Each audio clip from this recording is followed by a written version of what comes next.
Bismillahirrahmanirrahim. Assalamualaikum warahmatullahi wabarakatuh. Alhamdulillahi rabbil alamin. Wassalatu wassalamu ala rasulillahil karimil amin. Nabiyyina Muhammadin wa ala alihi wa sahbihi ajma'in. Wa ba'd. Faya ahbaballahi wa ahbab rasulihi sallallahu alaihi wasallam. Usi nafsi wa iyyakum bitaqwallahi faqad fazal muttaqun. Fala tamutunna illa wa antum muslimun. Faqala ta'ala Ya ayyuhalladzina amanu taqullaha haqqa tuqatih wa la tamutunna illa wa antum muslimun. Saudara-saudariku, berbahagia kita bisa terhubung kembali di kesempatan taklim kali ini. Tentunya kita mengawali dengan bersyukur pada Allah Subhanahu wa taala. Alhamdulillah masih diberikan kesempatan untuk beraktivitas di hari ini sesuai dengan ajal yang telah Allah tetapkan kepada kita semua.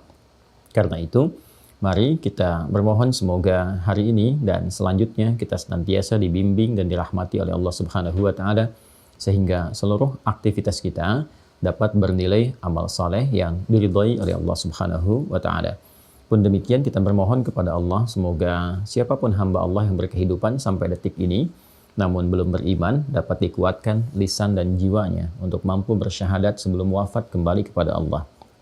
Pun demikian, semoga para pelaku maksiat dan boleh jadi, seperti sering saya utarakan, kita termasuk di antaranya, dilembutkan hatinya oleh Allah Subhanahu wa taala untuk mau bertobat, kembali kepada jalan yang benar, mengisi aktivitas yang baik, hayatan thayyibah, dan berakhir atau mengakhiri kehidupan dengan keadaan yang mulia, husnul khatimah.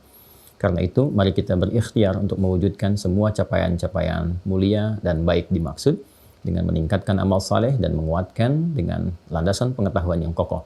Alhamdulillah kita telah pelajari bagian pertama dari dasar keilmuan yang pokok dalam menguatkan pondasi keimanan kita dan kekuatan bangunan amal saleh kita, yaitu pelajaran tentang akidah, pelajaran tentang penguatan iman, dan pelajaran tentang bagaimana mengarahkan seluruh aktivitas ibadah menuju Allah yang ahad, sehingga ilmunya dikenal dengan ilmu tauhid.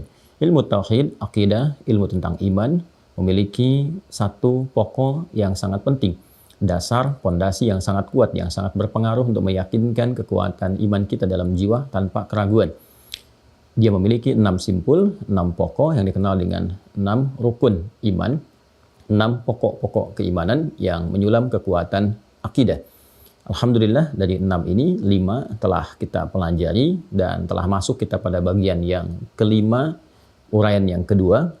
Pada bab kelima ini, simpul yang kelima, yaumul akhir, ada 2 subtopik yang telah kita pelajari, baik di pengantar di bab tentang muqaddimah, pengertian atau korelasi yaumul akhir dengan simpul-simpul sebelumnya.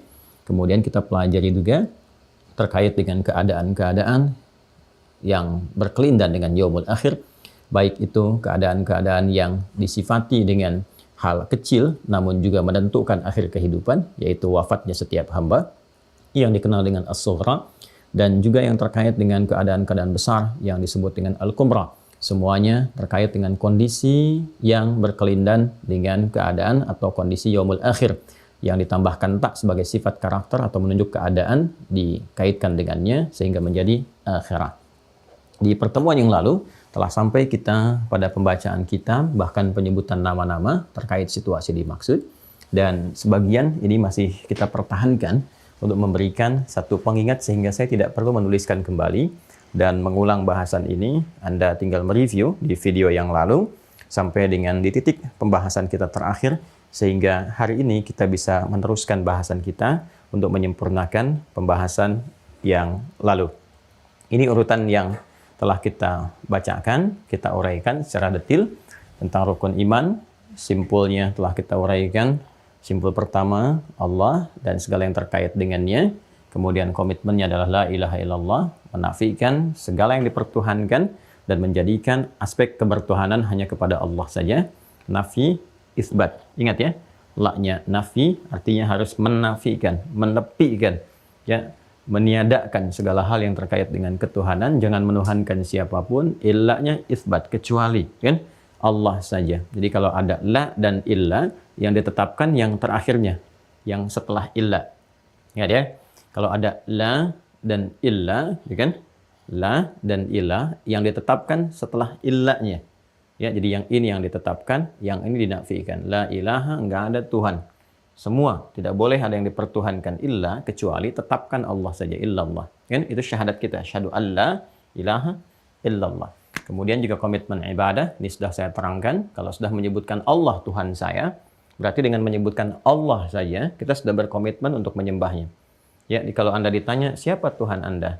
Allah. Dengan menyebutkan Allah saja, maka di situ ada komitmen kita untuk beribadah.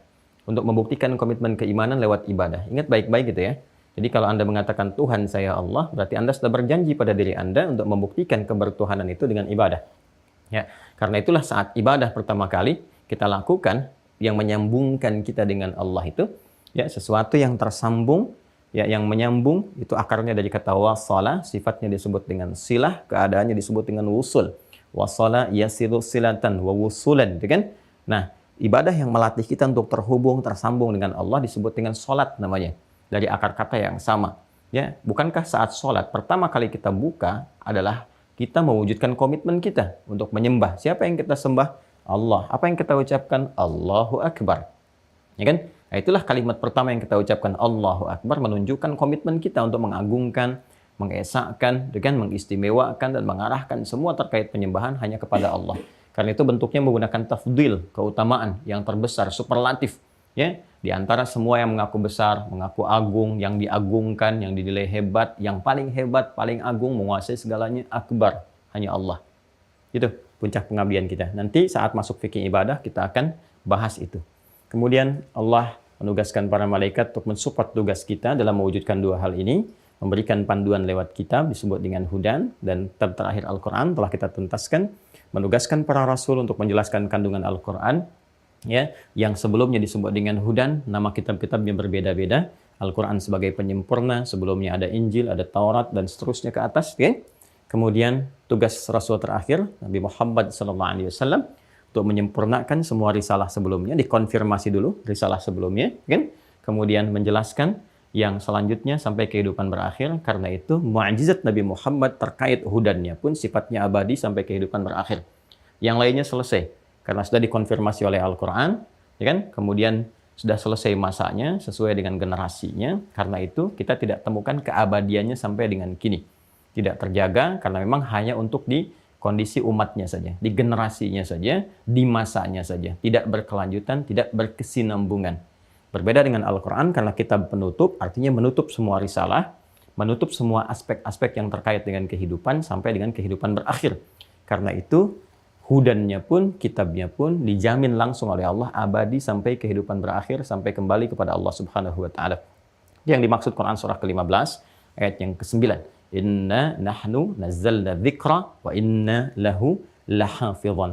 Allah langsung yang menjamin untuk menjaga. Karena itu sampai sekarang abadi sifatnya. Tidak ada perubahan, tidak ada aib, tidak ada cacat, semua sempurna, sama persis seperti awal mula diwahyukan kepada Rasulullah SAW. Ini yang membuktikan ya, kebenaran Nabi Muhammad SAW sebagai Rasul, sekaligus juga penguat tentang kebenaran risalah Islam. Ya, dan ini satu-satunya kitab suci yang terkait dengan aspek keagamaan, dengan keyakinan yang sampai sekarang masih teruji seluruhnya, kemurniannya, otentisitasnya, ya termasuk juga validitasnya, kebenarannya sampai sekarang. Dan alhamdulillah kita diberikan nikmat oleh Allah Subhanahu wa Ta'ala untuk beriman sampai dengan detik ini dan bisa menikmati mukjizat terbesar yang pernah disampaikan kepada Rasulullah. Tinggal nikmat itu diimplementasikan dalam kehidupan untuk mengkaji melalui tuntunan Rasulullah Sallallahu Alaihi Wasallam, segala yang tersandar kepada penjelasan beliau lewat hadisnya dan jejak kehidupan yang kita ikuti dengan sunnahnya. Semua ini kita kerjakan jadi kurikulum kehidupan sampai berakhir kehidupan kita, yang disebutkan dengan istilah yaumul akhir, itu kan hari akhir. Berakhirnya semua aktivitas kita menunjuk kepada waktu, ruangnya, keadaan, totalitas aktivitasnya, dan sebagainya. Imma boleh jadi kita yang meninggalkan duluan kehidupan kita di muka bumi ini dengan sifat dunianya, maka ini disebut dengan as-sughra, kan? Atau memang sudah selesai kehidupan di muka bumi ini, maka buminya pun, keseluruhannya pun selesai dengan sifat panahnya, disebut dengan kubra. Keadaan yang terkait ini semua, tambahkan tak di ujungnya, yang kita kenal dengan istilah al-akhirah. Al-akhirah.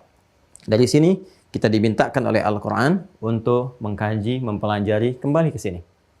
Ya, kembali juga ke sini. Lihat segala hal yang terkait dengan keterangan ini, karena semua yang disampaikan oleh Al-Quran sifatnya nyata dan terbukti. Baik yang telah berlalu sebelumnya, juga yang dialami pada saat Al-Quran diturunkan, dan berkelanjutan sampai kapanpun kehidupan kemudian berakhir di titiknya dan selesai. Kan? Semuanya terbukti, ini terbukti, yang dalam proses pun sekarang sampai sekarang terbukti. Maka jika ini sudah terbukti, ini terbukti pun tidak ada celah lain kita untuk menolak bahwa yang akan datang pun kebenarannya pasti sifatnya mutlak.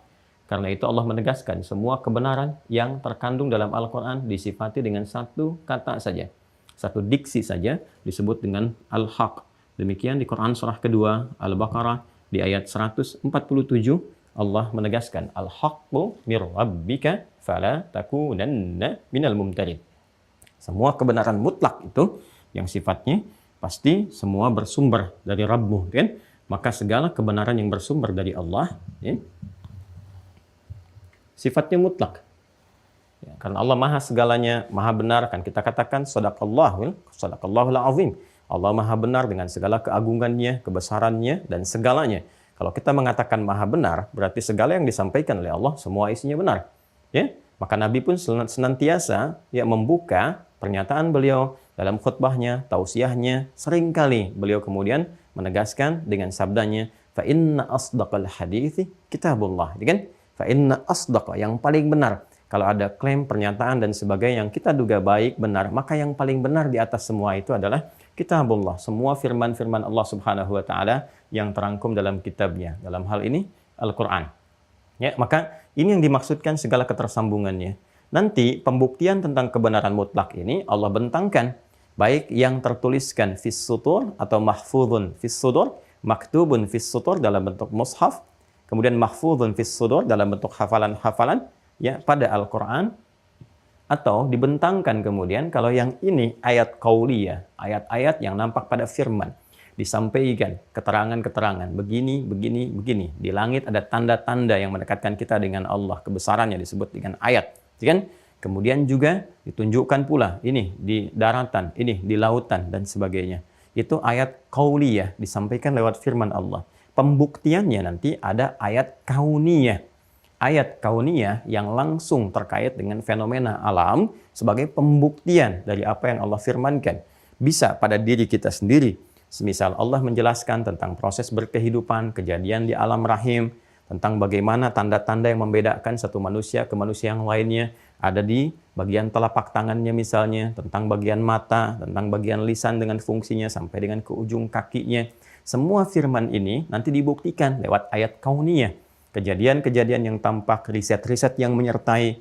Karena itu nanti ada trigger, stimulus dalam Al-Quran untuk kita meriset. Ya, bahkan segalanya termasuk yang di langit, di bumi, inna fi khalqis samawati wal ardi ikhtilafil laili wan nahari la ayatil liulil albab.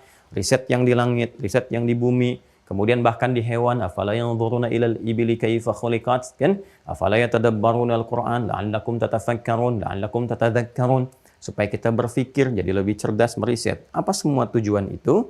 Maka disampaikan di Quran surah ke-41 Fussilat ayat ke-53. Sanurihim ayatina, maka kami akan tampakkan untuk memperjelas ayatina, segala tanda-tanda yang mendekatkan hamba kepada Allah dengan menampilkan segala keagungannya, ta'zimun nafsi li ta'zimi sya'ni, kan? Fil afaqi, di semesta ini, ayat kauniyah, wa fi anfusihim, sampai di dalam diri mereka sendiri, pada diri kita, di semesta, bahkan diri kita sendiri, ya kan? Sanurihim ayatina fil afaqi wa fi anfusihim hatta yatabayyana lahum annahul haq. Sampai mereka menyadari bahwa segala yang terkandung dalam Al-Quran itu semua mutlak kebenarannya. Jadi Allah ingin menegaskan ayatul kauni tufassiru ayatul qaul. Ya, ayat-ayat di semesta ini yang Allah tunjukkan secara langsung yang menunjuk pada kebesarannya. Bahkan riset-riset pun dilakukan oleh orang yang belum beriman. Ya kan? Oleh orang yang belum beriman, non-muslim meriset, dan risetnya berkesesuaian dengan apa yang difirmankan Allah dalam Al-Quran. Tentang di semesta, tentang kisah sejarah, tentang ditemukannya ini dan itu, tentang Fir'aun diangkat menjadi mumi dan sebagainya, semua berkesesuaian dengan apa yang difirmankan. Kalau dengan semua itu ditampakkan, belum jelas juga kepada kita, untuk kemudian menuhankan Allah, mendekat kepadanya, Maka apakah kita membutuhkan kejadian besar, kiamat kubra, sampai kita menyadari bahwa ini yang sesungguhnya yang harus kemudian kita yakini, kita imani, dan telah berakhir semuanya itu. Jangankan yang kubra, yang sughra pun saat kematian datang, nyawa sudah sampai di kerongkongan, maka jedaknya sudah tidak memungkinkan kita lagi untuk memperbaiki diri. Karena itu, kembali kita ingin mengatakan, mari kita pelajari hal-hal yang disampaikan oleh Al-Quran yang jelas, mutlak kebenarannya, terbukti bahkan dengan riset ilmiah, segala yang difirmankan itu, maka baik yang nyata, yang zahir, ataupun yang batin, yang gaib sifatnya, itu menuntut kita untuk meyakininya. Yang zahir, nyata, bisa diindra, bisa dibuktikan lewat pengetahuan. Adapun yang gaib bisa dikuatkan keyakinannya dengan keimanan. Maka membaca segala yang gaib yang belum tampak dalam pandangan, yang harus difungsikan adalah iman kita, bukan akal kita. Akal mencerna yang diilmui ketika menjadi sebuah pengetahuan. Dari data yang masuk menjadi informasi, berubah jadi pengetahuan, itu yang bisa dicerna oleh akal dengan segala keterbatasannya. Karena itu akal hanya bisa merasionalisasikan berbagai hal jika telah masuk ke dalamnya perangkat-perangkat yang bersumber dari data, informasi, pengetahuan. Ya, dari berbagai pengalaman dalam berkehidupan sehingga terlatih untuk mencerna. Kenapa anak-anak belum teruji akalnya dengan kedewasaannya? Karena sedikit yang masuk dari data-data kepada dirinya. Pengalamannya baru berjalan beberapa masa saja, sehingga belum tercerna kematangan akalnya. Adapun orang-orang yang telah sampai kepada masanya, sampai kepada masa tertentu yang menjangkau, mencakup segala hal, disebut dengan bulugh namanya. Orangnya disebut dengan baligh, ya? Telah sampai kepada satu masa yang dia bisa mencerna sesuatu karena kematangan akalnya, ya, kematangan berbagai indranya, termasuk fisiknya. Kenapa? Karena telah banyak data yang masuk, baik lewat pendengarannya, penglihatannya, yang dia cerna, sehingga terlatih semua untuk menyimpulkan. Ketika semua data masuk, maka berubah jadi informasi. Ketika informasi diolah, maka menjadi pengetahuan. Itu yang bisa diakses oleh akal. Itu yang bisa dirasionalkan. Seperti pandangan terbatas, pendengaran terbatas, maka akal pun, logika pun punya keterbatasan. Dia tidak akan bisa menjangkau segala yang belum sampai datanya kepada dirinya. Dia tidak bisa menjangkau dan melogikakan segala hal-hal yang belum bisa diindra oleh perangkat-perangkat indra nyatanya. Nah, saat dia berhadapan dengan semua itu, maka yang difungsikan oleh manusia bukan akalnya, tapi imannya. Ketika iman kemudian difungsikan, maka akan datang disebut dengan hikmah. Hikmah, puncak pengetahuan tertinggi yang akan membimbing akal untuk memahami dan melogikakan apa yang belum ditangkap sebelumnya, yang bisa dirasionalisasikan. Itulah yang dimaksud firman Allah, "Wa may yu'tal hikmata faqad utiya khairan katsira." Siapa yang diberikan kemampuan untuk bisa mendapati hikmah, maka dia mendapatkan anugerah yang sangat besar. Karena hikmah itu bisa membimbing akalnya menuju pada satu tujuan, sehingga dengan tujuan itu telah didapatkan, dia bisa merumuskan jalan-jalan kehidupan yang benar, dan kehidupannya tertata, guna meniti harapan-harapan terindah yang dia cita-citakan. Untuk itulah kemudian, urutan untuk mendapatkan itu semua, untuk mendapatkan hikmah, untuk mendapatkan segala kebaikan, maka kita harus kembali ke hudan. Terdapat dalam Al-Quran. Karena itu dalam Quran kita dapatkan hikmah-hikmah. Karena itu dia disebut dengan hakim, ya, kitab-kitab yang menghadirkan segala hikmah dalam kehidupan. Dan disinilah bahkan Allah perintahkan kepada nabi-nabi sebelumnya. Bahkan kepada Nabi Yahya misalnya, alaihi salam. Nanti yang berkehidupan mempersiapkan jalan untuk Nabi Isa berdakwah. Ya, Nabi Isa, Nabi Yahya itu berada dalam satu periode yang sama. Didahului oleh Nabi Yahya, anaknya Nabi Zakaria, kan? Nah, ketika Nabi Yahya ini terlahir, kemudian Allah dalam masa perkembangan Nabi Yahya ini memberikan pedoman, petunjuk kepada Nabi Yahya untuk mendalami, kan, mengkaji, mendekati kitab yang ada di masanya. Di Nabi Yahya pun sudah mewarisi kitab-kitab sebelumnya. Ya, perjalanan dari Nabi Musa alaihissalam terus, ya, ke Nabi Daud, Nabi Sulaiman terus, sampai ke era Nabi Yahya, bahkan sebelum Nabi Isa tiba, ya, alaihissalam jami'an. Dipersiapkan, dibaca Quran surah ke-19, Maryam. Kan? Kalau kita dapati dari ayat yang ke-11 sampai dengan ke-15-nya, di antara sekat itu kita akan dapati satu yang sangat indah. Ya, kalau dari ayat pertama sampai teruskan ke ayat 15, periodenya akan menerangkan tentang bagaimana Nabi Zakaria berdoa, khusyuknya sampai lahir Yahya. Ketika Yahya lahir, perhatikan kalimatnya. Ya Yahya, khudhil kitaba biquwah. Khudhil kitaba biquwah. Hei Yahya, ambillah, pegang, dalami, pedomani kitab itu. Tentu kitab sesuai dengan di masanya. ya, untuk generasinya, untuk masanya. Tapi poinnya adalah ketika berpegang kepada kitab itu dengan kuat, ambil sebagai pedoman, wa atainahul hukma sabiyyan. Maka dari sejak dini kami akan berikan hikmah. Hikmah. Karena itulah fungsi Nabi pun mengajarkan hikmah, termasuk Nabi Muhammad SAW. Ya, hikmah itu diajarkan. Quran surah kedua Al-Baqarah ayat 151. Ya, paling kanan agak sedikit ke bawah. Kalau tadi di kiri atas ya, di surat Maryam, di mushaf standar. Quran surah kedua kembali ayat 151. Kama arsalna fikum rasulan minkum yatlu alaikum ayatina wa yuzakkikum wa yuallimukumul kitaba wal hikmah wa yuallimukum ma lam takunu ta'lamun. Kan? Jadi di dalam kitab ini ada hikmah. Hikmah puncak pengetahuan tertinggi. Kalau bisa kita dapatkan, ada akselerasi untuk mendapatkan pengetahuan yang lain, sekaligus menangkap aspek-aspek yang ditampilkan dari informasi yang menuntut keimanan kita untuk meyakininya. Di antara itu semua, pembahasannya akan terkait berkelindan dengan keadaan tentang yaumul akhir. Ya, keadaan-keadaan khususnya yang terkait dengan hal yang kubra, hal-hal dahsyatnya, hal-hal besarnya, yang itu mutlak kita harus yakini dengan sebenar-benarnya, sekuat-kuatnya. Karena itulah segala yang terkait dengan yaumul akhir menuntut keimanan kita dikuatkan dan selalu disandingkan dengan keimanan kita kepada Allah pada umumnya dalam uraian ayat-ayat Al-Quran seperti yang kita bacakan di pertemuan yang lalu. Dari mulai Al-Baqarah ayat yang ke-8, minan nasi may yaqulu amana billahi wal yaumil akhir. Keimanan kepada Allah disandingkan dengan yaumul akhir. Al-Baqarah ayat 62 gitu kan, innal ladzina amanu wal ladzina hadu wan nasara was sabiina. Kan man amana billahi wal yaumil akhir. Keimanan kepada Allah disandingkan dengan yaumul akhir, yaumul akhir, yaumul akhir untuk memberikan kesan kuat kepada kita bahwa mutlak diperlukan motivasi tinggi untuk terus meningkatkan keyakinan, sehingga dengan itu kita punya persiapan untuk merumuskan kegiatan kita menyongsong kejadian-kejadian besar yang akan berlaku pada momen ini. Kejadiannya kemudian dikaitkan dengan sifat karakter ditambah dengan ta, maka disebut dengan akhirah. Karena itu ketika berbicara tentang akhirah, firman Allah langsung memberikan satu diksi yang kuat, merubah kata iman menjadi yakin supaya tidak ambigu dalam pemahaman kita. Al-Baqarah, Quran surah kedua ayat keempat. Di akhir ayatnya, wabil akhirati hum yuqinun. Dan sifat orang takwa itu, orang yang ingin mendekat kepada Allah, punya rumusan-rumusan kehidupan, terhadap program-program akhiratnya, dia yakin, karena itu dia menyiapkan persiapan-persiapan terbaiknya. Nah, ini yang kita simpulkan 3 ini kemarin, yaitu sikap kita, insan beriman, terhadap segala hal yang terkait dengan yaumul akhir. 1, mesti ada keyakinan paripurna.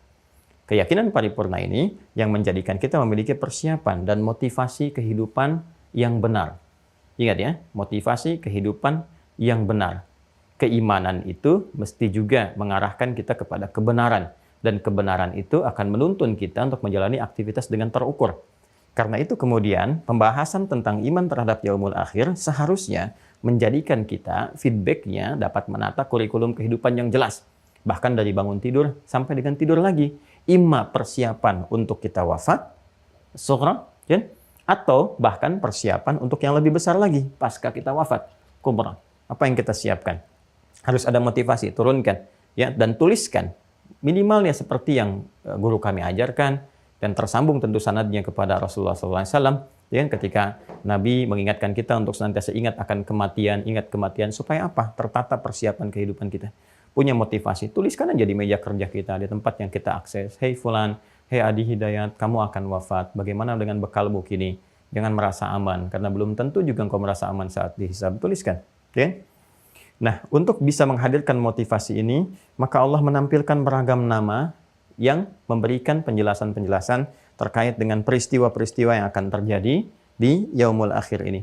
Nama-nama ini yang telah kita bacakan di pertemuan yang lalu pada umumnya, dan telah kita ungkapkan dalil-dalilnya. Sekarang kita coba akan detilkan hal dimaksud, khususnya terkait dengan peristiwa pertama yang berkelindan dengan al-akhirah, dengan pembahasan pada aspek yang kedua, yaitu kubra. Ahwal. Jadi bukan ahwal tapi ahwal. Pakai H besar ya. Ya. Ahwal. Al-ahwalul kubra atau ahwalul kubra. Kalau kita sampaikan al-ahwalul kubra fima yata'allaq bil akhirah, gitu kan? Alhamdulillah. Sudah? Hal-hal besar, gitu kan? Hal-hal besar. Jadi ada ahwal, ada ahwal, itu beda. Jadi ada ahwal. Nah, ini hak kecil, ini hak besar. Ya, kalau ahwal, ya hal-hal sudah jadi bahasa Indonesia jamak dari kata hal.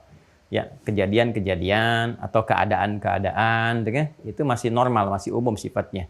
Kaifa haluka, bagaimana keadaanmu? Ya, biasa saja gitu kan? Alhamdulillah nabi khair, kan? Alhamdulillah saya baik-baik saja. Ya, alhamdulillah Allah uji sedikit lah. Ya, hal-hal yang insya Allah menguatkan diri saya gitu kan? Itu hal. Tapi kalau udah ada hak besar, haul, ya, ahwal, ini sudah sesuatu yang menggoncang, ya, menggoncang, ada huru hara di dalamnya, ya kan? Di dalamnya ada perpaduan dari kegelisahan, menyatu antara gelisah dengan takut, ya kan? Dan sebagainya.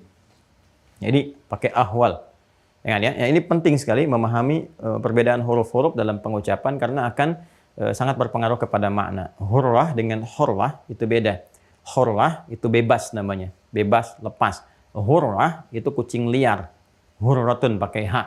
Kenapa kucing liar disebut dengan hak besar ya? Hurwah karena memang dia lebih lepas, lebih bebas di alamnya, tapi menggunakan hak besar.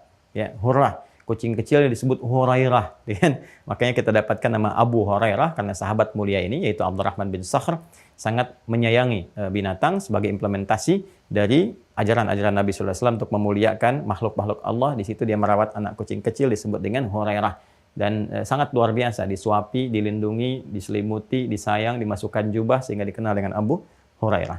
Nah, ahwalul kubra apa saja hal-hal terkait dengan fenomena-fenomena yang besar yang menghadirkan kegelisahan, ketakutan, kedahsyatan. Ya orang kecil aja orang udah gelisah kok. Ya, hal yang terkait dengan kematian aja kan bagi sementara orang yang tidak siap dia nggak akan tenang. Sikap gelisah itu kan tidak siap itu karena nggak ada bekal kan. Karena itu orang-orang yang tidak siap dengan kematian sebetulnya menyadari dirinya sendiri itu belum cukup bekal. Kalau sudah punya cukup bekal biasa saja gitu. Alhamdulillah kapan saja pulang, kapan saja waktunya pulang ya pulang. Bahkan ada di antara sebagian hamba yang sudah menanti, ya Allah, sudah rindu kapan pulang ya? Ya Allah, kapan pulang? Ada yang begitu. Ada yang begitu, kan? Nah, jadi menunggu ajal, dia teruskan aja. Terus beribadah, beribadah dengan kerinduan yang sangat luar biasa. Orang-orang yang tidak siap dengan kematian, ya itu biasanya kurang bekal. Ya, akhirat kan lawannya dunia. Akhirat, lawannya itu dunia. Walal akhiratu khairul laka minal ula, gitu kan? Akhirat lebih baik daripada yang pertama, yaitu dunia. Jadi artinya apa? Kepulangan, kematian, ini kan jadi pintu gerbang untuk memasuki alam akhirat. Yang dimensinya berbeda, bekalnya pun berbeda. Jadi kalau ke akhirat, jadi harus nyari bekal akhirat, bukan bekal dunia. Kan sudah meninggalkan dunia. Masa ke akhirat bawa bekal dunia kan tidak nyambung. Karena dunia ditinggalkan, nggak akan bisa dibawa ke bekal akhirat. Alamnya tidak sama. Ya kan? Karena itu, sederhana memahaminya begini. Orang-orang yang siap dengan kematian untuk pindah ke gerbang akhirat, kan? Ke alam yang berbeda. Artinya, dia memang sudah punya bekal yang siap untuk pulang. Cukup bekalnya. Alhamdulillah dia siap untuk pulang. Ya, orang-orang yang tidak siap dengan ini, sederhananya apa? Masih terkait dengan dunia. Jadi pengertian terbaliknya saja. Kalau orang tidak siap dengan kematian, pintu gerbang akhirat, ya untuk pulang ke sini, dan merasa dia kurang cukup bekal, artinya apa? Kehidupannya masih dilekatkan pada dunia ini. Tapi yang paling aneh, ironisnya, dia mengerti dunia itu kan fana. Selesai dan dia akan meninggal. Seharusnya logika ini logika sekali. Balik lagi nih. Banyak orang yang ingin melogikakan, merasionalitaskan, tapi pada aspek-aspek yang terkait dengan kehidupannya yang abadi, esensi dan substansi tugasnya saat ada di dunia, dia nggak bisa menjangkau itu. Ada yang salah itu karena ilmu yang dipakai ilmu dunia terus. Dunia kan nyari materi, nyari kedudukan, nyari jabatan, nyari popularitas, ke situ semua. Mata'ul hayatid dunya kan gurur semua tuh. Ya, segala fata morgana gitu. Disebut fata morgana itu kan karena hilang. Ya, ini fata morgana, datang ke situ hilang, terlihat dari jauh saja. Ya, dunia begitu. Anda ikuti misalkan, atau ada yang ingin mengikuti, pada akhirnya hilang. Fana kan sifatnya. Fana itu kan rusak, hilang, habis. Dengan apa? Dengan kematian. Selesai. Ya, jadi orang-orang yang selalu terpaut dengan dunia, dia merasa bekalnya nggak cukup untuk pulang. Karena itu dia nggak siap pulang. Ya, pengertian terbaliknya, orang-orang yang tidak siap dengan kematian adalah orang-orang yang hidupnya masih ditambatkan di sini, di kehidupan dunia. Nah, orang yang terkena sifat-sifat semacam ini yang disebut oleh Nabi Shallallahu Alaihi Wasallam dengan nama wahan namanya, al-wahnu. Di hadis Nabi yang sangat viral itu, sangat populer. Ya, atadruna muflis, orang yang bangkrut, ya, karena nanti itu tutup antara dosa dengan pahala, kaitan dengan ini. Sedangkan wahan nanti ada satu hadis yang sangat populer, ya, ketika Nabi SAW mengonfirmasi kepada para sahabat, maka yushaku an tada'a alaikumul umam kama tada'al akalatu ala qas'atiha. Akan tiba satu masa, kan, umat Islam itu ya dipermainkan ringan sekali, terombang-ambing, ya, terombang-ambing seperti para semut-semut atau binatang-binatang memperebutkan gula-gula gitu. Sangat diperebutkan. Ya, kondisinya sangat lemah dan sebagainya. Qila amin qillatin bina yawma idzin ya Rasulullah, dikatakan kepada Nabi, dikonfirmasi, apakah kita jumlahnya sedikit pada saat itu? Ya, kata Nabi sallallahu alaihi wasallam, tidak. Ya, tidak, kalian jumlah bal antum yawma idzin katsir, tapi jumlah kalian banyak. Bima makna wa sadaqa Rasulullah sallallahu alaihi wasallam, bal antum yawma idzin katsir walakinnakum gutsaun ka gutsa'is sil. Ya, kalian banyak, padahal jumlahnya itu banyak. Ya, kuantitasnya luar biasa, tapi kalian terombang-ambing. Ya, seperti buih di lautan, diombang-ambingkan ombak, diterpahkan ke karang, dikerjain sedikit, ya diam aja, dikuasain macam-macam, paling keluar protes-protes sedikit, diam lagi gitu kan. Ya, dan sebagainya. Sudah diombang-ambingkan aja. Ya, kemudian tunza'ul mahabbatu min qulubi aduwikum wa yaj'alu fi qulubikumul wahn. Ya. Jadi wibawa, sifat hormat, segan yang tadinya ada, gitu kan, di orang-orang yang kontra terhadap Islam, tadinya wah sangat hormat kepada Islam itu. Berwibawa, disebutkan Islam saja udah luar biasa gitu kan. Nanti Anda kalau lihat sejarah di masa lalu itu, bagaimana kebenaran, kebaikan, kemuliaan yang dibawa oleh Islam itu menggentarkan semua hal yang bahkan ya antipati terhadap nilai-nilai keislaman itu gentar kalau udah disebutkan dan sebagainya. Karena orang-orang yang anti dengan kebenaran, begitu kebenaran itu tiba kan takut gitu kan dan sebagainya. Nah, ini sesuatu yang sangat luar biasa. Lalu itu dicabut sehingga dianggap biasa. Orang Islam dianggap biasa. Ya, kemudian ya agamanya banyak dipermainkan dan sebagainya. Karena kenapa? Ternyata di antaranya adalah sebabnya di orang Islam sendiri, beberapa di antara mereka itu terjangkit penyakit wahan. Apa itu wahan? Hubbud dunya wa karahiyatul maut. Ya, tidak siap untuk kembali kepada Allah karena merasa belum punya bekal. Karena kenapa? Tertambat dengan dunia. Ya, bahasa terjemahan paling gampangnya, banyak masa saat orang-orang Islam itu rebutan dunia. Orientasinya hanya untuk rebutan kedudukan, kan? Dibawanya ke arah situ. Untuk materi, ngajar orientasinya materi, kan? Orientasinya cuma cari amplop, cari popularitas, cari jamaah, cari macam-macam, ribut antar sesama, di internalnya ada begitu. Terbukti nggak saat ini? Terbukti hadis Nabi.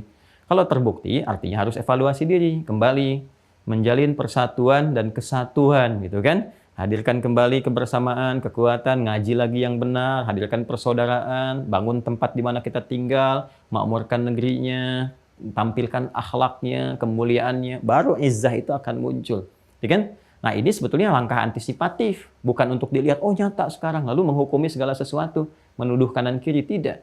Ini langkah antisipatif supaya kita tidak masuk ke dalamnya, baik secara personal ataupun komunal. Secara personal, jangan ada setiap person dari muslim itu terjebak tambatan dirinya, hati dan cintanya kepada dunia. Sehingga kalau terjebak di sini, dia nggak siap untuk pulang. Ya, silakan cek aja orang yang sudah senang di satu tempat, kemudian berat untuk pindah ke tempat lain, gitu kan? Nah, dan ini persoalannya, ini fana, habis, fata morgana saja. Sehingga ketika ditempatkan ke yang abadi, dia nggak siap, ketakutan dan sebagainya. Ini bagian pertama sebenarnya kita untuk menyiapkan. Nanti ditimbang nih, kalau banyak jeleknya dibandingkan dengan baiknya, termasuk nanti keburukan dunia yang merusak itu, yang menghilangkan pahala amal. Yang tadi saya sebutkan di awal tentang hadis muflis, orang bangkrut, ya dia juga sempat sholat, sempat puasa, tapi habis karena tautan dunia ini. Ya, sibuk dengan celaan, sibuk dengan hujatan, sibuk dengan perkelahian, bahkan ada yang menumpahkan darah. Atadruna al-muflis, ya qalu al-muflisu fina ma la dirham lahu wa la mata'. Kata Rasulullah, al-muflisu min ummati, ya kan? Ya, orang bangkrut dari yang mengaku umatku itu ya'ti yaumal qiyamati bi sholatin wa zakatin wa siyamin, datang di hari kiamat pernah salat, pernah puasa, pernah zakat, ya kan? Wa ya'ti qad syatama hadza wa qadhafa hadza wa daraba hadza, ya wa akala hadza wa safaka dama hadza. Tapi sayang, dia juga gemar untuk mencela, gemar berselisih, gemar saling menuduh, gemar kemudian memakan tanpa yang hak, ya korupsi, ada yang mencuri dan sebagainya, wa safaka dama hadza, bahkan ada yang saling menumpahkan darah. Dan membawa nilai-nilai agama di dalamnya, dilekatkan. Nyata kan sekarang? Ya kan? Di antara peristiwa itu, nanti akan ditimbang tuh, hadza min hasanati wa hadza min hasanati. Ini kebaikannya, dia sholat saat di dunia kelihatan. Tapi karena tertambat dengan dunia, karena mencari dunia, bersaing dengan materi, ya di sini saling menuduh, saling menyingkirkan, menyungkurkan hanya untuk jabatan, kedudukan, harta benda, dan sebagainya. Maka ini mereduksi pahala-pahala kebaikan.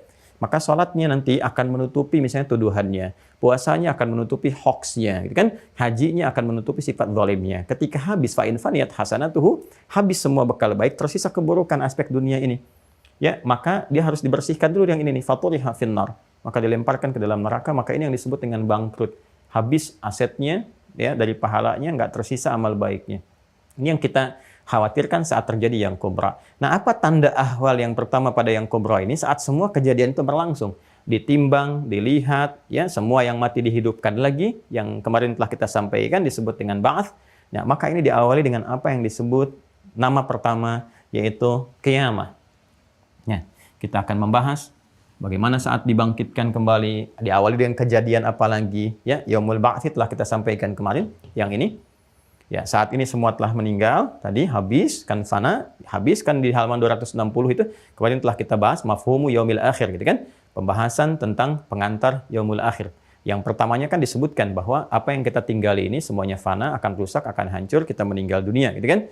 Kemudian setelah habis semua dibangkitkan kembali, kebangkitan disebut dengan ba'ats.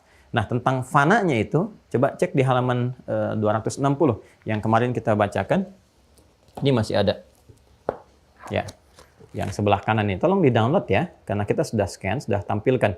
Ada. Yabda'u yaumul akhir, ya, bi fana'i alamina hadza. Ada ininya, bacaannya yang bawah di sebelah kanan. Yabda'u yaumul akhir. Ya, kita baca yabda'u, betul. Yabda'u yaumul akhiru bi fana'i alamina hadza. Ya. Nanti saya urutkan dari keterangan ini, saya urutkan dengan ayat-ayat yang ada di Al-Quran. Karena ini sudah terurut. Ini Masya Allah ini ya, jenius. Syekh Said Sabiq ini jenius sekali. Memberikan satu gambaran pengantar, highlight-nya. Itu berdasarkan urutan ayat Quran. Ini menunjukkan beliau paham Al-Quran. Jadi disampaikan urutannya, nanti nama-namanya diurutkan. Ya. Yabda'ul yaumul akhiru, dimulai yaumul akhir ini, keadaannya, kan, atau huru-hara, kegelisahan, macam-macam kehancurannya itu, kan, bifana'i alamina hadza, dengan hancurnya, habisnya alam yang kita tinggali ini. Dan segala fenomena yang terkait dengan kehancuran, kedahsyatan, terjadinya, bangkitnya, hidupnya, segala hal itu kan yang tidak beraturan terjadi pada saat itu, yang diatur sedemikian rupa gitu kan dengan ketetapan Allah, dan kita melihatnya segala hal gitu kan, ya gambaran ya yang tercitra, karena kita insya Allah nggak mengalami itu gitu. Kita insya Allah orang beriman tidak mengalami itu, karena ini hal-hal terbesar yang akan dialami oleh orang-orang yang keingkarannya sangat luar biasa, sehingga seketika dihancurkan dengan hancurnya alam. Nah, itu disebut dengan qiyamah namanya. Ya, qiyamah. Seperti ini. Akar utamanya. Ya, kalau kita menggali ke verb, ya, nah ini terkait berkelindan dari turunan kata aqama, ya kan? Kemudian juga nanti ada aqama. Ya. Kalau qama yaqumu, aqama yuqimu, ya kan?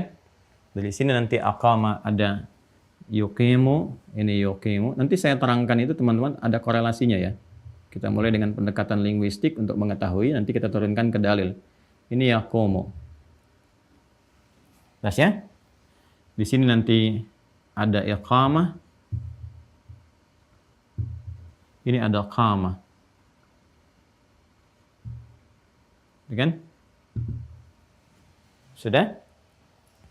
Turunan-turunan ini nanti melahirkan qawam, takwim, jadi qawwama yuqawwimu, takwim, turunan-turunannya.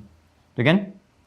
Ini nanti menurunkan yuqimun, muqimun, dan ini ada iqamah, muqimun. Itu kan? Dan seterusnya. Perhatikan, ini tasrif yang saya lompati untuk memudahkan. Ini aqama yuqimu iqamatan. Ya, nanti ada muqimun. Terus fahuwa maqamun, itu kan? Muqamun, dan maqamun uqima yuqamu. Ya. Lihat sini baik-baik ya.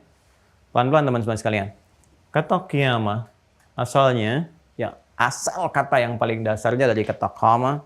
Ya, qama itu artinya sesuatu yang pertama tegak berdiri dengan lurus ya, dengan baik, yang siap melakukan satu gerakan. Jadi segala hal yang siap dengan aktivitas gitu kan, tegak, yang lurus kan. Jadi keadaan seperti ini itu disebut dengan qama kata kerjanya. Qiyam, gitu kan, keadaannya. Qiyam. Jadi kalau orang Arab bilang qiyaman artinya berdiri tegak, lurus, sempurna.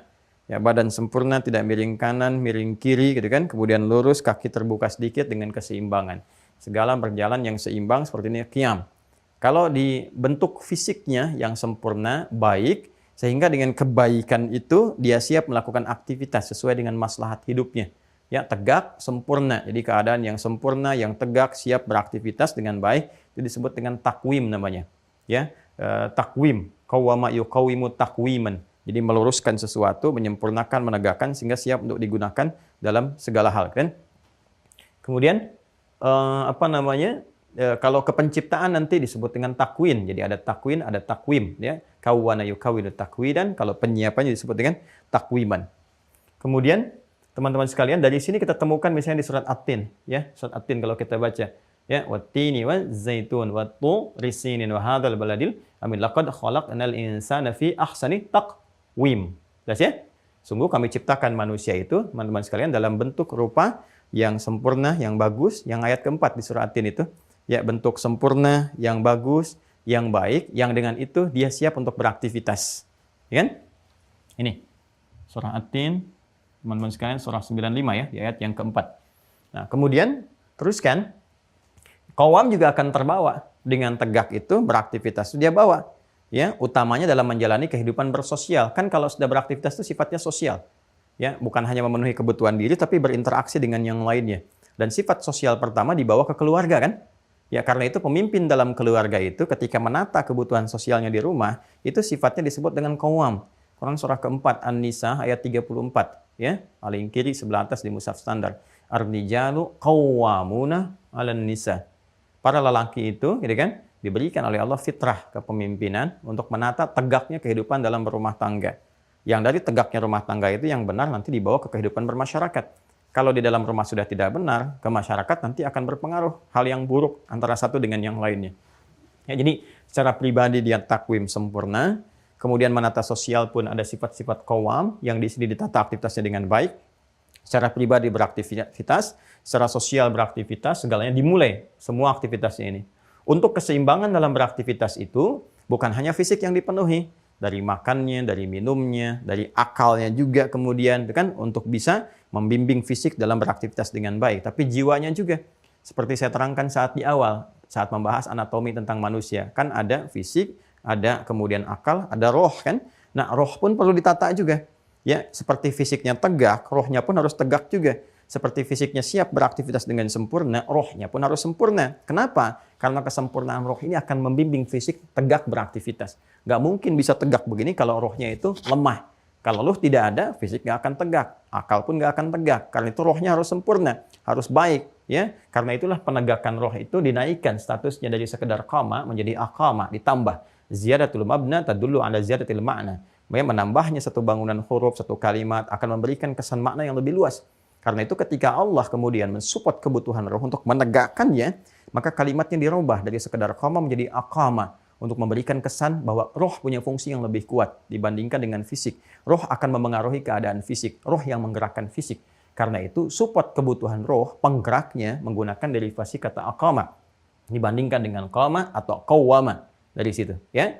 Nah, maka teman-teman sekalian, di sini turunan kata aqama yuqimo, jamaknya yuqimun, kan orang-orangnya muqimun disupportkan untuk mensupport segala kebutuhan roh. Contoh kebutuhan roh itu semua kan terakumulasi pada ibadah. Ibadah pertama yang mensupport roh itu kan sholat. Karena itu perintah-perintah sholat itu mendapatkan turunan dari kata ini untuk mensupport tegaknya itu dilakukan. Perhatikan, ketika menyebutkan perintah sholat atau keadaan terkait sholat itu seringkali didahului dengan verb, kata kerja fi'il. Turunan daripada ini menggunakan bentuk aqamah, aqamah yuqimu. Kalimat sholat pertama disebutkan di Al-Baqarah ayat yang ketiga. Alladzina yu'minuna bil ghaibi wa yuqimunas shalah. Ini untuk jama, yuqimunas shalah.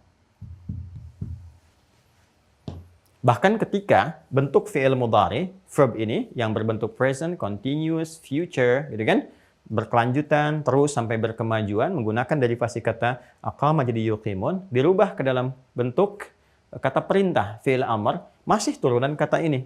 Quran surah kedua Al-Baqarah ayat 43 ketika merubah bentuk fi'il mudhari menjadi bentuk fi'il amr. Wa aqimus shalah wa atuz zakah warka'u ma'ar raki'in. Wa aqimu. Tuh, wa aqimu. Ya. Ketika bentuk tunggal pun dikembalikan ke sini. Aqimis salata lidulu kasyamsi ila ghasaqil laili wa qur'an al-fajr. Quran surah 17 ayat ke-78. Aqimis salata tarafain nahar wa zulafan minal lail innal hasanati yudhibnas sayyi'at. Quran surah ke-11 Hud ayat 114, ya kan? Ya utlu ma uhya ilaika minal kitab wa aqimis shalah. Quran surah ke-29 ayat ke-45. Turunan kata ini. Isyarat penunaiannya supaya tegak dilakukan, supaya baik, supaya sempurna, disebutkan lagi sebelum dilakukan sholatnya. Supaya diingatkan, sholat kamu harus khusyuk, harus tegak, harus baik, gitu kan? Harus sempurna. Maka pengingatnya disebut dengan iqamah namanya. Aqama yuqimu iqamatan. Hanya orang Indonesia kan senang menyingkat-nyingkat di ujungnya, ya kan? Hasan, san, iqamat, komat, ya kan? Ya kan? Maka iqamah disingkat dengan komat, gitu kan? Asalnya dari kata iqamah. Aqama, yuqimu, iqamah. Ada adzan, ada iqamah. Baik ya? Ini korelasinya. Semua interaksi spiritual roh untuk mensupport keadaan fisik. Sehingga ketika yuqimun dikerjakan, sholatnya bagus, maka takwim akan sempurna. Karena itulah penegakan kehidupan dalam rumah tangga yang berharap samara itu selalu harus dihiasi dengan peningkatan kualitas dan kuantitas ibadah. Itu yang menjadikan akumulasi takwa itu hadir, sehingga dengan takwa solusi muncul. Solusi kerumah tanggaan, solusi pribadi, sampai solusi sosial. Kehidupan bersosial ketika menjadi komunitas disebut dengan kaum, kan? Kaum itu dari bahasa Arab, akarnya dari sini juga. Kaum. Ya, diserap ke dalam bahasa Indonesia menjadi kaum. Kaum ini, kaumnya Nabi Musa, kaumnya Nabi Ibrahim, kaum ini. Yang soleh yang seperti ini, kaum yang soleh. Kaum yang jelek-jelek begini, kita kenal dengan ini kaum Sodom, kaum Namrud, kaum ini, kaum itu, dan sebagainya. Kaum, ini menunjuk satu interaksi sosial. Baik interaksi sosial yang luas di masyarakat dengan kaumnya, di rumah tangga dengan sifat kaumnya, pribadinya dan sebagainya, itu akumulasi tertinggi untuk mensupportnya berada dalam konsepsi takwa, peningkatan pada nilai ibadah. Sehingga ketika orang bisa meningkatkan takwa, support spiritualnya, maka hubungan baik yang di sini, ataupun di sini, secara personal, komunal terbatas, ataupun sosial, semua akan tersupport dalam keadaan yang harmoni, yang indah, baik, bahagia, dan sejahtera. Karena itu Allah firmankan Quran surah ke-65 At-Talaq di akhir ayat kedua, di awal ayat ketiga, kan? Wa may yattaqillaha yaj'al lahu makhraja wa yarzuqhu min haitsu la yahtasib. Solusi datang lewat takwa, rezeki mengalir lewat takwa, kebahagiaan datang lewat takwa. Quran surah kedua Al-Baqarah di akhir ayat 189. Wattaqullaha la'allakum tuflihun. Bertakwalah kepada Allah supaya engkau cenderung bahagia. Dalam kehidupan sosial pun kaum, kan? Yang bersuku-suku, berkomunitas, macam-macam sifatnya. Takwa itu penting. Quran surah ke-49 ayat ke-13. Ya ayyuhan nasu inna khalaqnakum min dzakari wa untha wa ja'alnakum syu'uban wa qabaila qaum lita'arafu inna akramakum indallahi atqakum. Takwa lagi. Nah, semua yang terkait dengan ini, semua ini akan berakhir, akan habis ketika tegaknya sesuatu. Tegaknya satu perintah, muncul satu perintah, tapi perintahnya unik. Perintahnya mengakhiri semua ini. Selesai aktivitas ini. Ya, selesai. Aktivitas ini tuntas. Nggak ada lagi kemudian orang yang cari makan, udah nggak sempat cari makan, udah nggak sempat lagi sholat, udah nggak sempat macam-macam, berakhir semua. Ya, semua berakhir. Rumah tangga, kehidupan berakhir. Secara sosial juga habis semua. Kan ini juga habis, ini habis, semua selesai. Itu menunjuk kepada hal yang kubra, pengantar kepada kiamat, disebut dengan ahwal. Kenapa ahwal? Huru-hara, gelisah, takut, macam-macam. Karena semua aktivitas normal yang terjadi seperti ini sudah selesai dengan bangkitnya sesuatu, tegaknya satu hukum Allah yang telah ditetapkan. Dia akan muncul, tegak, membawa sifat-sifat tertentu. Saya telah katakan kepada Anda, semua terkait dengan keadaan, sifat, karakter, kejadian, macam-macam, tambah tak di ujungnya. Maka semua katanya dikorelasikan dengan ini untuk menunjukkan bahwa semua kejadian yang kita alami, aktivitas kita habis semua. Semua selesai tata kehidupan sosial karena tempat-tempatnya ikut hancur juga. Kegiatan kita ibadah selesai, secara pribadi juga selesai. Terjadi apa? Apa yang disebut dengan qiyamah. Kan? Jadi kata qiyamah bukan hanya menunjukkan sebuah peristiwa, sifat-sifat keadaan yang menunjukkan tegaknya hukum Allah. Perintah Allah yang terjadi pada saat itu yang mengantarkan pada gerbang pembuka kehidupan akhirat. Tapi ingin memberikan kesan bahwa ketika ini tegak, ini muncul, ini terjadi. Semua aktivitas turunan dari kata ini, yang berasal dari kata kerja, koma, sampai ke akoma dan turunannya, semua berakhir. Karena kiamah sudah muncul. Ini akhir segalanya, yang mengakhiri semua aktivitas dari turunan kata-kata ini. Jadi ketika disebutkan kiamat, kiamat, kiamat, penting kita kembalikan ke kata asalnya untuk menunjukkan saat kiamat ini muncul, terjadi dengan ketetapan Allah, tegak dia, nyata dia, maka semua turunan dari peristiwa-peristiwa dan derivasi katanya akan habis semua. Paham? Ya, mohon fokus ya, karena boleh jadi kita nggak temukan pembahasan ini. Karena kita harus ambil dari berbagai referensi, begini, begini, begini, kaitkan, lihatkan, dan lihat turunan di dalil-dalil dan sebagainya. Ya, nanti kita akan paham setelah uraian ini bisa sempurna disampaikan. Jelas ya? Nah, jadi kita harus mengerti bahwa semua aktivitas kita turunan dari satu kata, derivasi yang sama. Dan di akhirnya pun dengan mengambil derivasi kata ini juga. Nah, apa yang terjadi pada saat ini? Mari kita lihat keterangan-keterangan Al-Qur'annya. Ketika disebut dengan qiyamah, apa yang terjadi? Maka Allah turunkan langsung satu surah dengan namanya langsung, surah ke-75. Quran surah 75. Ya kan? Ayat pertamanya nanti menunjuk sumpah Allah ya tentang kejadian ini yang nyata sifatnya. Kemudian keadaan dahsyatnya yang tadi saya katakan menghancurkan tatanan aktivitas sosial secara komunal, secara personal dan sebagainya. Kita nanti turunkan dari masuk ke ayat 5-nya kan sampai dengan nanti masuk ke 11-nya. Ya kan? Sudah? Sudah ya? Baik, kita mulai surah ke-75 surah Al-Qiyamah dengan namanya. Bahkan menggunakan alif lam menunjuk kepada sebuah kepastian nyata dan membedakan dengan peristiwa-peristiwa lain. Jadi ini bukan seperti letusan gunung ya yang pernah terjadi musibah dan kita juga bermohon kepada Allah perlindungan ya, saling empati dalam setiap peristiwa, ada banjir gitu kan, ada gempa, ada macam-macam.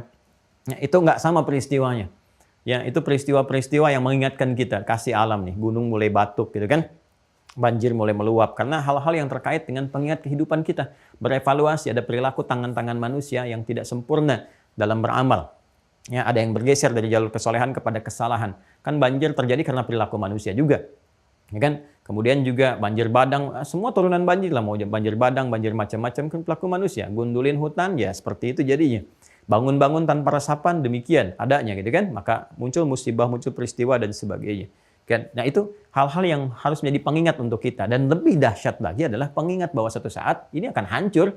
Kasih tanda juga sekarang. Ada gempa, ada ini, ada gunung meletus. Walaupun kita bisa bicara berdasarkan pengetahuan ini pergeseran lempeng, begini-begini. Kalau cuma nyampe situ pengetahuannya, itu masih rendah.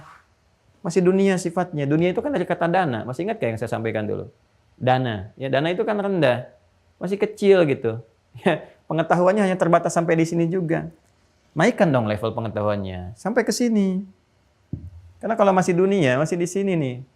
Ya, naikkan gelarnya. Naikkan gelarnya dari sekedar S, ya S1, S2, S3. Ya, naikkan gelarnya. Ya, naikkan ke T misalnya kan, OPQR ST gitu kan sampai U gitu kan. T tentang akhirat, U usahakan cari bekal ke akhirat.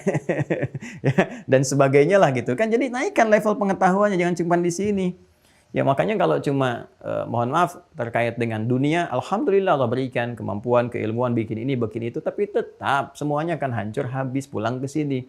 Jadi kalau orang-orang yang cerdas, dia akan menambah level pengetahuannya dari dunia pun ke akhirat supaya tercipta dunia baik, akhirat baik. Itu yang dikatakan Rabbana atina fid dunya hasanah wa fil akhirati hasanah wa qina adzabannar. Itu ada keseimbangan. Kalau cuma di sini nanti akhiratnya nggak kepake. Silakan mau jadi apapun, mau jadi profesor dunia misalnya. Ya dokter dunia, magister dunia, insinyur dunia, silahkan. Dunia habis selesai karena insinyur dunia, profesornya dunia. Naikin levelnya, tambahin ke sini. Ya supaya punya penyiapan ke depan. Seperti apa jalannya? Ayo pakai itu pesawat untuk menghindari kiamat. Nggak akan bisa. Hancur juga. Oh alamnya hancur, pesawat ikut hancur. Pakai itu kereta cepat untuk meninggalkan kematian. Anda mau secepat apapun nggak akan bisa mengatasi masalah kematian juga. Tetap masinisnya meninggal, hancur juga isi keretanya semua gitu kan. Nah, jadi nggak akan bisa, naikin levelnya dikit, upgrade diri kita.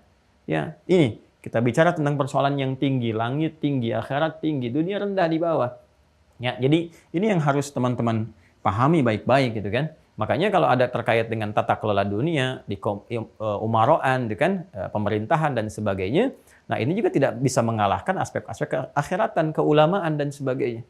Ini poin, ini naikkan level kita, ada keseimbangan di dalamnya.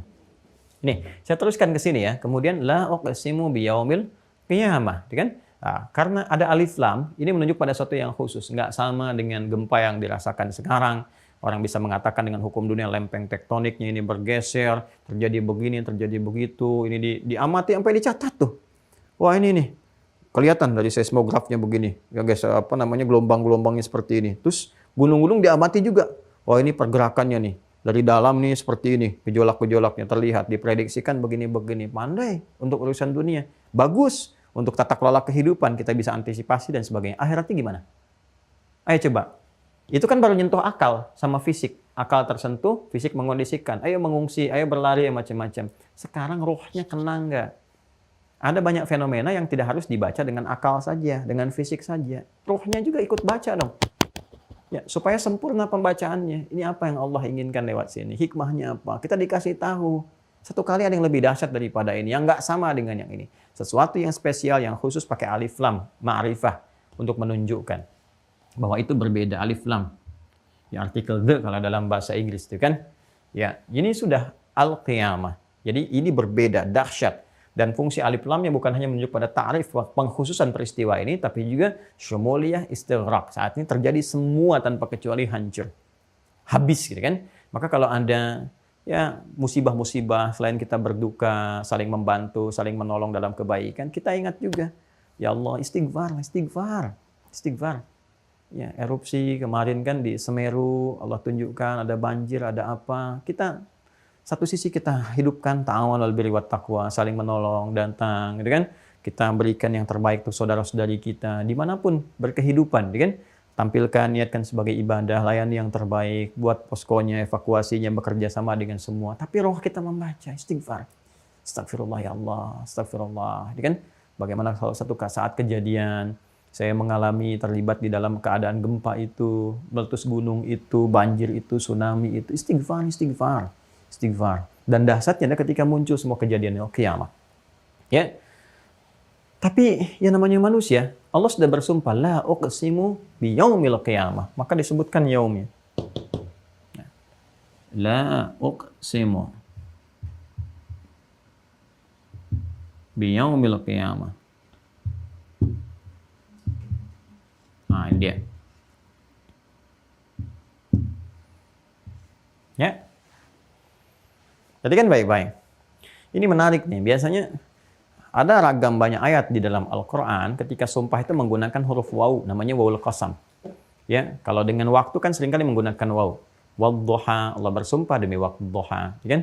Wal-laili idza saja, demi malam apabila telah gelap gulita. Bahkan nanti ada surat Al-Lail juga, wal-laili idza yaghsha, gitu kan? Wan-nahari idza tajalla. Itu kan bersumpah demi malam, demi siang.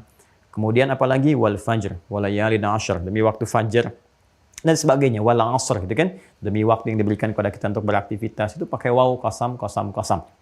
Ini qasamnya langsung disebutkan langsung, bukan dengan huruf tapi dengan namanya langsung. Ya, ini uqsimu. Jadi aqsama yuqsimu, ya kan? Aqsama yuqsimu, aqsama yuqsimu. Ini aqsama yuqsimu. Nah, ya. Aqsama, aqsamtu, aqsamta, aqsamti, aqsamna. Aku bersumpah. Kalau menunjuk pada satu kejadian yang ingin disampaikan bahwa ini akan terjadi. Bersumpah ini akan terjadi. Aku bersumpah demi sesuatu yang akan datang. Maka bentuk ke mudhari. Ya, mudhari itu kan sesuatu yang akan berlangsung. Sedang, berkelanjutan, akan berlangsung. Satu di antara tiga makna ini. Atau ingin menunjuk secara langsung kamu yang sedang hidup sekarang. Atau berkelanjutan hidup. Nanti akan tiba saatnya. Aku bersumpah. Maka gunakan bentuk fi'il mudhari. Ya, dari aqsama jadi yuqsimu. Kalau menunjuk kepada bentuk personal, maka langsung menggunakan uqsim. Ya, Allah langsung yang mengatakan. Ya, dengan segala keagungannya bersumpah langsung menggunakan katanya. Uqsimu, aku bersumpah bahwa akan tiba. Ya, kalau kita ingin dengan bahasa tafsir yang lebih luas, hei kamu yang hidup sekarang. Kita nih. Karena Al-Quran sifatnya abadi, berkelanjutan, terjaga, melintasi setiap zaman, maka fungsi ini pun akan mengkhitab, memberikan kesan kepada siapapun yang melintasi zaman sesuai dengan eranya. Ketika ayat ini turun, disampaikan kepada manusia di era Nabi Muhammad SAW. Hei kamu yang hidup sekarang. Dan yang terus berkelanjutan sampai kapanpun. Bagi kita yang sekarang disampaikan. Hei kamu nih, yang sekarang hidup ya. Yang sudah meninggalkan sudah selesai. Kamu yang sekarang hidup atau generasi kamu setelahnya sampai kapanpun, uksim, aku bersumpah kata Allah akan tiba, ya. Tapi sebelum kata ini muncul diawali dengan la uqsimu biyaumil qiyamah. Kenapa la ini muncul? Bukan hanya menunjuk satu kesatuan untuk sumpah begini, bukan hanya menunjuk pada satu kesatuan. Tapi ini punya fungsi untuk menafikan segala tindakan-tindakan yang kontraproduktif dengan lahirnya kiamat ini. Kenapa? Karena ada di antara hamba-hamba yang menyaksikan, meragukan, mengolok-olok dan sebagainya, sampai mempertanyakan kapan kiamatnya tiba, itu kan? Kapan begini, kapan begitu, gitu kan? Nanti ini kaitan dengan ayat kelima, ya, sampai dengan ke-11-nya. Bal yuridul insanu liyafjura amamah yas'alu ayyana yaumul qiyamah, ya kan? Baik. Bal yuridul insanu liyafjura amamah. Ini kan terus la uqsimu biyaumil qiyamah wa la uqsimu binafsil lawamah, terus sampai ayat kelima kita temukan bal yuridul insanu liyafjura amamah. Tapi manusia itu dasar, kan? Dasar manusia yang beraktivitas dalam kehidupan. Ingat, kalau disebutkan insan 65 kali dalam Al-Qur'an menunjuk totalitas kehidupan manusia. Tapi manusia ini yang menjalani aktivitas dan terus aja berbuat maksiat. Yafjura, ya, itu kan bersumber perbuatan yang bersumber dari sifat fujur. Masih ingat keterangan saya dulu? Di jiwa manusia, di nafas itu kan, ada takwa, kan? Ada fujur. Ini seringkali saya ungkapkan. Ya, ini supportnya malaikat, ini diprovok oleh setan, kan? Jiwa fujur ini kalau dibangkitkan berdiri sendiri, maka lewati nafsu ke qalbu, ke sudur, keluar tindakan su. Innan nafsa la'amaratun bisu, ya. Quran surah ke-12 ayat 53. Pelaku ini disebut dengan fujar. Wa innal fujjara lafi jahim, ya kan? Ya, kemudian tindakannya kalau keluar dalam bentuk perilaku disebut yafjur. Gelombang ini dari fujur memicu gelombang ke atas berdiri sendiri, itu prosesnya disebut yafjur. Yafjur. Jadi tindakan yang disupport oleh sifat fujur lewat sini. Ya. Bal yuridul insanu liyafjura amama. Tapi manusia yang beraktivitas itu seringkali mengikuti hawa nafsunya yang bersumber dari fujur, mengikuti godaan setan. Yafjura mengikuti tindakan-tindakan yang diwaswaskan oleh setan lewat fujur. Ya, amamah, padahal dia sadar itu bertentangan dengan hukum Allah. Ya Allah melihat, mengawasi, dia masih berbuat maksiat juga. Jadi seakan-akan gak nganggap Allah. Ya itulah bahasanya tuh. Ya, bapak ibu, di depan bapak ibu, anak-anak bapak ibu tuh melakukan tindakan yang kotor, nonton gambar-gambar yang gak senonoh, ya kan? Video-video yang jelek dan sebagainya. Dan gak dianggap bapak ibu. Kira-kira respon Anda sebagai orang tua bagaimana? Marah kan? Bisa jadi Anda ambil tuh handphonenya, tabnya, bisa Anda banting, bisa Anda marahi. Ini kata Allah, saya melihat kalian, saya mendengar kalian, sami'un basirun, laisa kamitslihi syai' wa huwas sami'ul basir. Dia yang menatap, dia mengawasi dan mengetahui segalanya, dan kita menyadari sedang dilihat Allah. Kita menyadari sedang diawasi, tapi kok bisa berbuat maksiat? Bingung juga gitu kan kita. Heran. Katanya dilihat Allah, tapi masih bisa merasakan untuk berbuat maksiat dan sebagainya. Katanya diawasi, tapi kok santai aja berbuat sesuatu yang bertentangan hukum Allah. Makanya ya bal yuridul insan liyafjura amamah. Dia sadar saya mengawasi tapi saya diacuhkan, diabaikan gitu kan. Nah, bahkan menantang kiamat. Yas'alu ayyana yaumul qiyamah. Bahkan dia bertanya kapan kejadian kiamat itu. Ya, maka dia Allah awali dengan sumpah, lah jangan begitu. Jangan pernah kalian berlaku begitu. Gak boleh seperti itu. Maka insan beriman dengan satu huruf ini aja udah harus waspada nih. Ya, supaya nggak apa? Supaya nggak masuk dalam kejadian ini. Sekali-kali, jangan pernah lakukan seperti itu. Nanti ada kalla, ada la, dan seterusnya.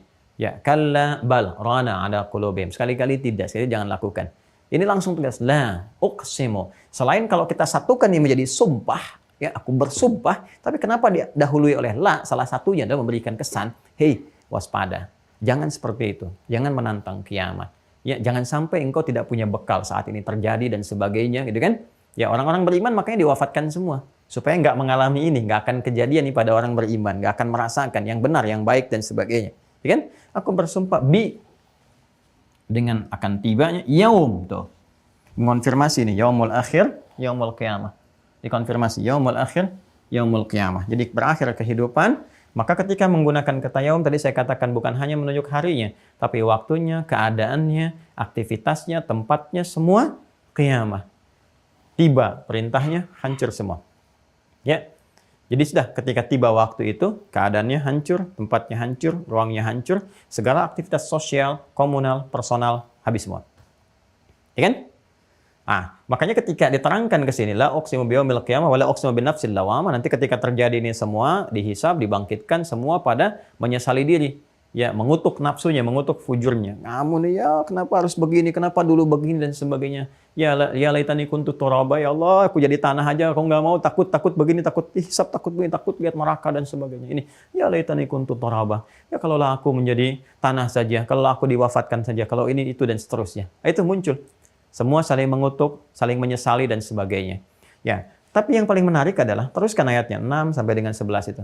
Fa idza bariqal basar.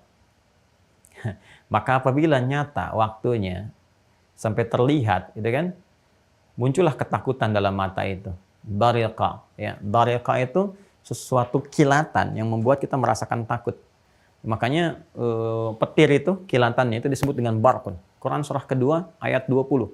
Quran surah kedua Al-Baqarah ayat 20. Yakadul barqu yakhtafu absarahum, gitu kan? Hampir kilatan itu menyambar mata mereka, gitu kan? Itu bahasa kiasan yang tinggi sekali, mengibaratkan tentang bagaimana sifat orang-orang munafik itu ya. Ya. Jadi kilatan itu kalau sudah kita melihat kilat yang Anda bayangkan gini aja ya. Situasi saat mendung gelap dan sebagainya, tiba-tiba petir di mana-mana. Dar. Terus tiba-tiba ada kilat tuh ke hadapan kita. Bukankah apa yang kita lakukan? Ya, reaksi dari itu semua. Kita menghindar kan? Berlari kan? Takut kan? Ini menunjukkan satu ketakutan kan? Nah, itu disebut dengan bariqa, kata kerjanya. Bariqa.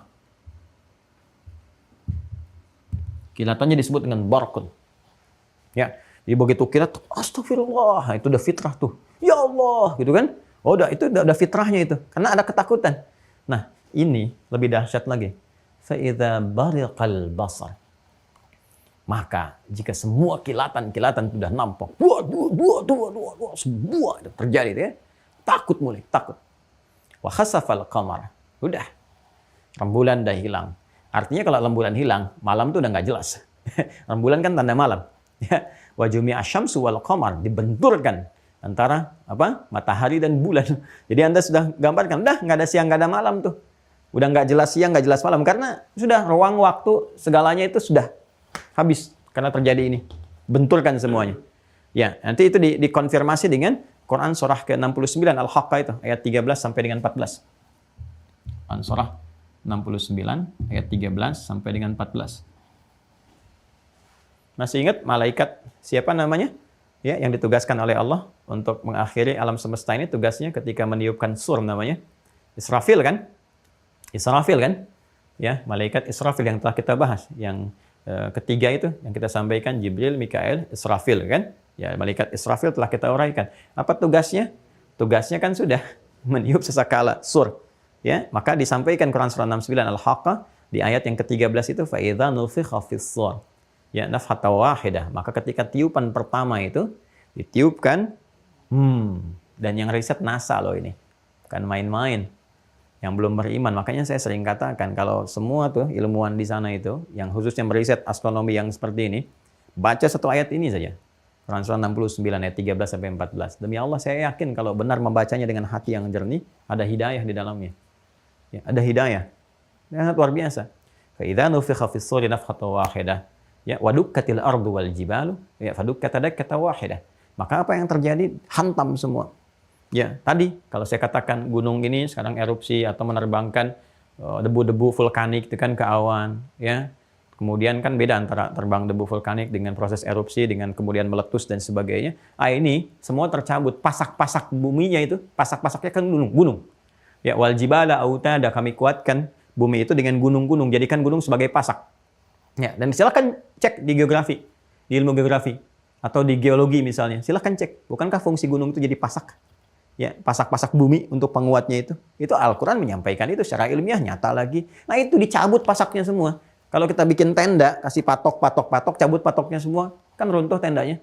Nah sekarang bumi pasaknya dinaikkan semua. Yang tadinya meletus kan muncul gunung baru, pasak baru. Kan ini pasaknya udah nggak kuat. Hikmah Allah menjadikan itu meletus karena pasak ini sudah terlalu tua, lama, kan muncul yang baru nanti, anak-anak yang baru. Ya, bahkan nanti dari laharnya, dari hasil vulkanik macam-macamnya nanti ke tanah jadi bikin subur lagi, bikin nanti anak-anaknya, anak-anak gunung itu yang baru-baru, pasak-pasak baru, kuat lagi. Nah ini nanti semua tercabut saat kejadian ini.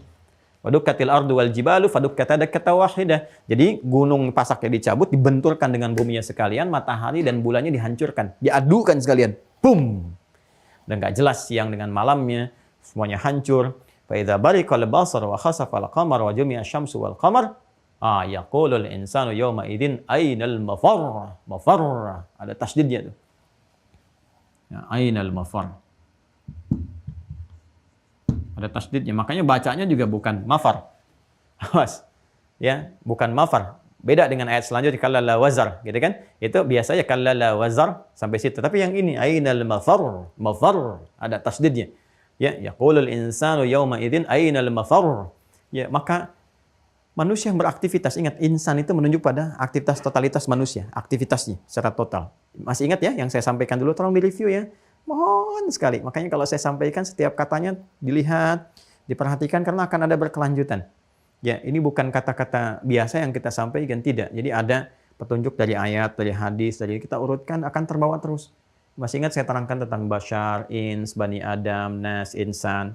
Jadi ketika disebutkan insan menunjuk pada totalitas aktivitas. Ya, yaqulul insanu yauma idzin. Maka orang yang beraktivitas, apapun yang dia kerjakan, secara personal, komunal, sosial, semua terkejut tuh, terbelalak semuanya, takut. Maka mereka saling mengonfirmasi tuh pada diri mereka sendiri. Kemana kita harus berlari nih? Kemana tempat berlindung? Ainal mafar. Ya, ini kita baca pakai tajwid aja itu sudah memberikan getaran kepada jiwa. Karena kita merasakan suasana itu, kita bawa untuk dirasakan. Kalau mengalami situasi itu, Anda bisa nggak kebayang saat ada gempa tsunami besar itu, ya kan? Kan mencari perlindungan kan?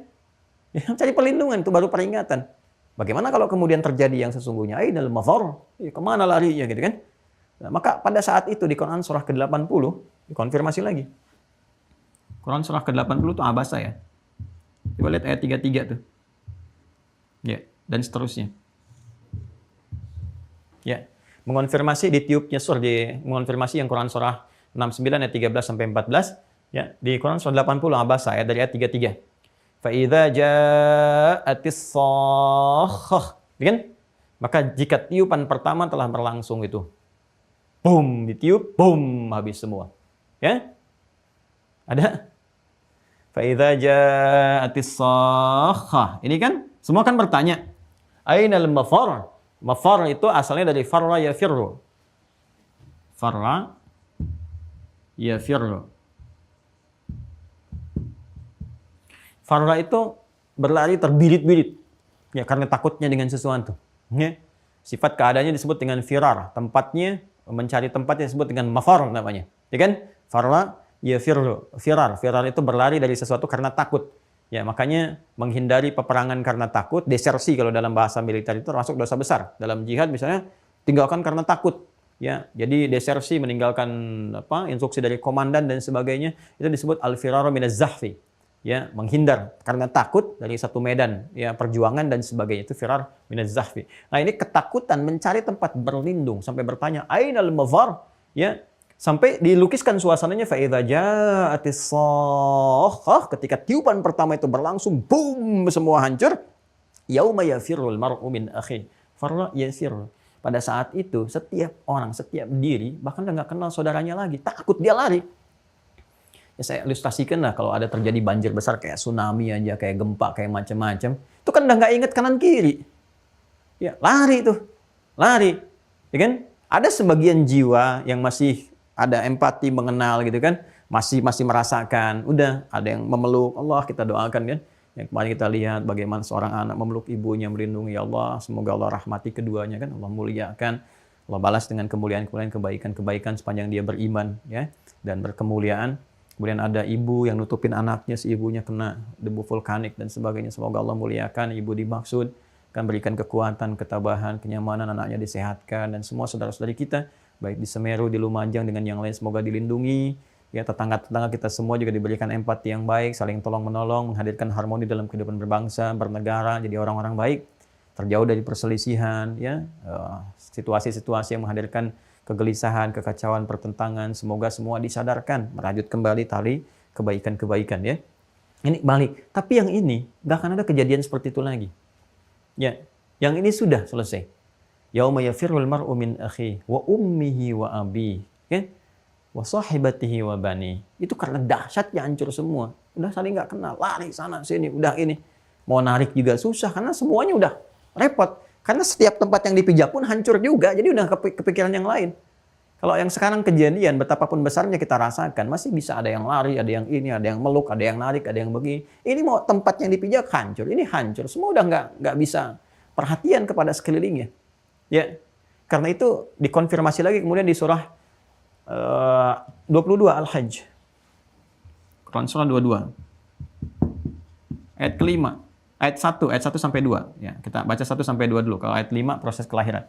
Quran surah 22 Al-Hajj ayat 1 sampai 2. Saat benar-benar tiba waktunya, ini dahsyatnya Quran. Kalau sudah menunjuk kepada waktunya, kali ini kan kejadiannya nih.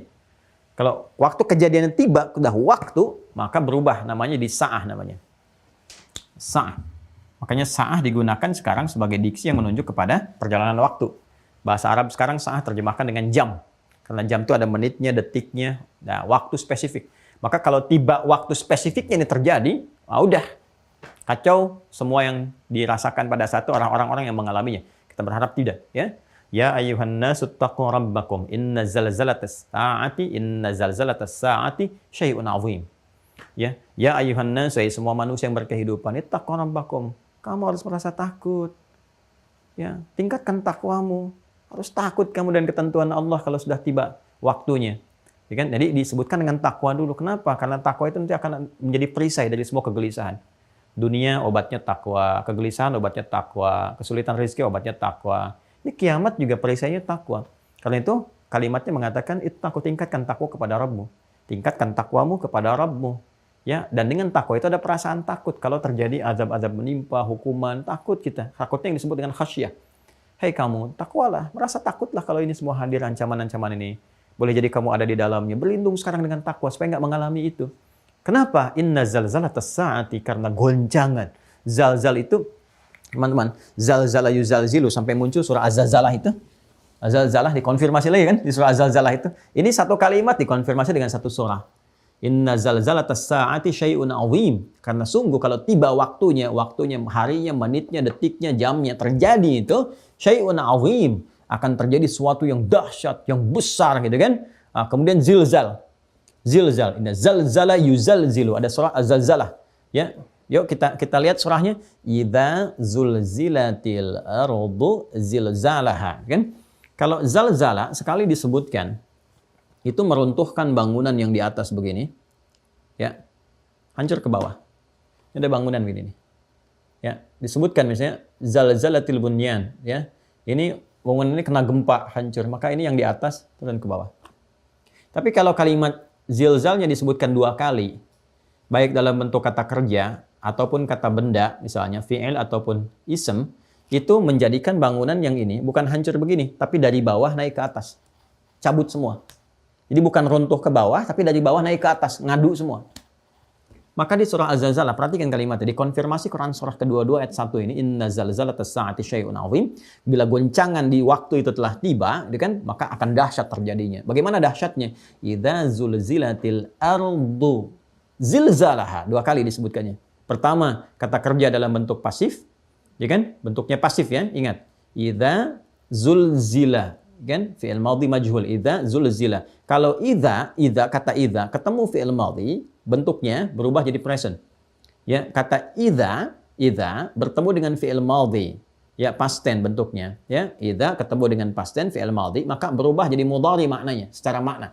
Ya, jadi present. Idza zulzilatil ardu. Jika nanti kejadian ini nyata terjadi, ya, hancur bumi, zilzala sehancur-hancurnya.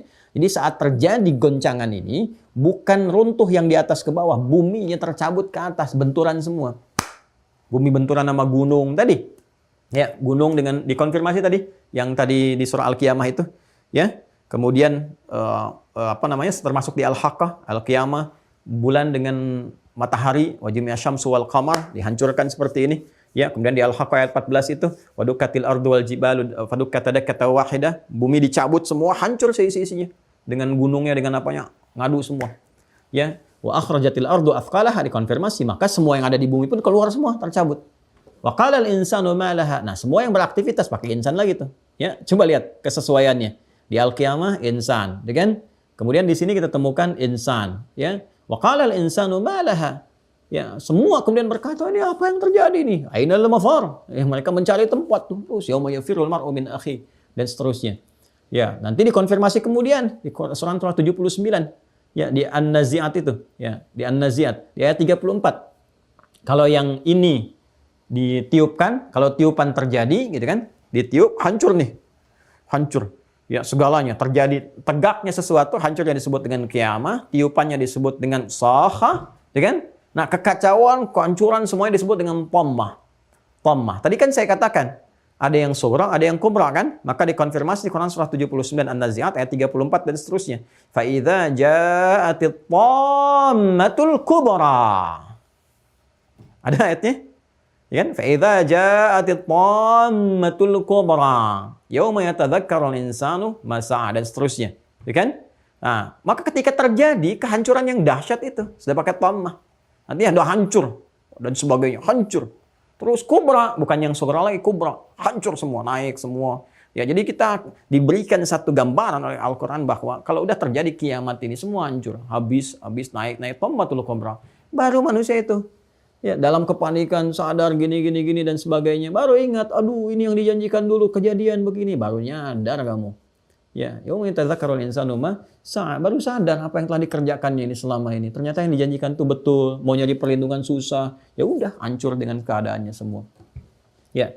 Nah, kemudian digambarkan di Quran surah kedua-dua, di ayat 2-nya kan diteruskan lagi. Semua tuh dikonfirmasi ayat 1, ayat 2, ini surat mengonfirmasi lagi. Ya ayuhan nasu taqu rabbakum inna zalzalatas saati syai'un 'adzim. Kemudian apa yang terjadi? Yauma tadhalu kullu murdi'atin amma arda'at, kan? Sampai saking dahsyatnya ibu-ibu yang sedang memberikan ASI pun gitu kan, wah kaget udah meninggalkan anaknya dan sebagainya. Wa tada'u kullu dzati hamlin hamlaha, gitu kan? Yauma tarawunahu, ya yauma tarawunaha, ketika ada yang menyaksikan itu, yauma tarawunaha, ketika orang-orang yang mengalami kiamat itu, dan insyaallah orang beriman beramal saleh itu nggak akan mengalami situasi itu. Tapi orang-orang yang menantang, bertanya, "Yas'alu ayyana yaumul qiyamah," kapan kiamatnya kejadian, gini. Udah yang penting dunia aja, besok gimana nanti gitu kan. Nah, orang-orang yang nggak beriman dan sebagainya, udah nggak ada amal soleh lagi dikerjakan, orang berimannya sudah mulai satu-satu diwafatkan oleh Allah sesuai dengan ajalnya semua, sehingga sudah banyak maksiat terjadi, udah nggak ada yang sholat lagi, nggak ada yang ini, nggak ada yang itu. Ya, kemudian juga Al-Quran mulai naik lagi tuh. Nggak tersisa para penghafal dan sebagainya. Sudah terjadi kiamat ini, saling terkonfirmasi, hancur semuanya. Ya umat tarawunahai, kalian orang-orang yang ingkar tuh, yang banyak nanya dulu yang begini begitu. Ketika kalian menyaksikan itu semua, wah, dahsyat terjadi itu semua. Saking dahsyatnya, maka ibu yang sedang menyusui pun tiba-tiba melepaskan anaknya dan sebagainya, semua hancur. Terus yang mengandung keguguran, itu kan? Kemudian wataran nasa sukara, kalian melihat orang-orang itu seperti orang mabuk. Ya wamahum bisukara, padahal mereka nggak mabuk, nggak minum minuman keras. Tapi kenapa? Karena goncangan itu. Anda lihat nggak orang kena gempa itu, kalau ada di alam situasi gempa kan goyang-goyang begini kan? Ya, itu kan ilustrasi seperti orang mabuk kan? Itu diilustrasikan, ya kan? Seperti orang mabuk kan? Kena goyang, padahal dia kan nggak mabuk, tapi karena situasi gempa begitu. Nah ini gempanya lebih dahsyat lagi. Semua digoyangkan begini, terombang-ambing begini begitu dan sebagainya. Kacau situasinya. Ya, maka disebut dengan hal-hal ahwal, situasinya ahwal, situasi besar. Situasi menghadirkan kekacauan, macam-macam, hancur semuanya. Istilahnya bisa macam-macam diterjemahkan ke dalam bahasa-bahasa di mana tempat menetap. Ada yang bilang Armageddon, ada yang bilang ini, bilang itu, huru-hara akhir zaman, gitu kan. Nah, sekarang kan lagi tren, gitu ya, tentang informasi seputar akhir zaman. Padahal Nabi diutus pun sudah akhir zaman. Makanya Nabinya disebut Nabi penutup akhir zaman. Ya, dan ketika Nabi masih berkehidupan bertugas pun kan sudah turun surah Al-Qamar. Ya. Surah pembukanya apa? Ya, surah ke-54 ayat pembukanya apa? Iqtarabatis sa'atu wansyaqqal qamar. Ya, telah dekat kiamat. Zaman Nabi disebut dengan dekat, telah dekat kiamat. Ya, sekarang dibikin sinetron kan, kiamat sudah dekat, kan?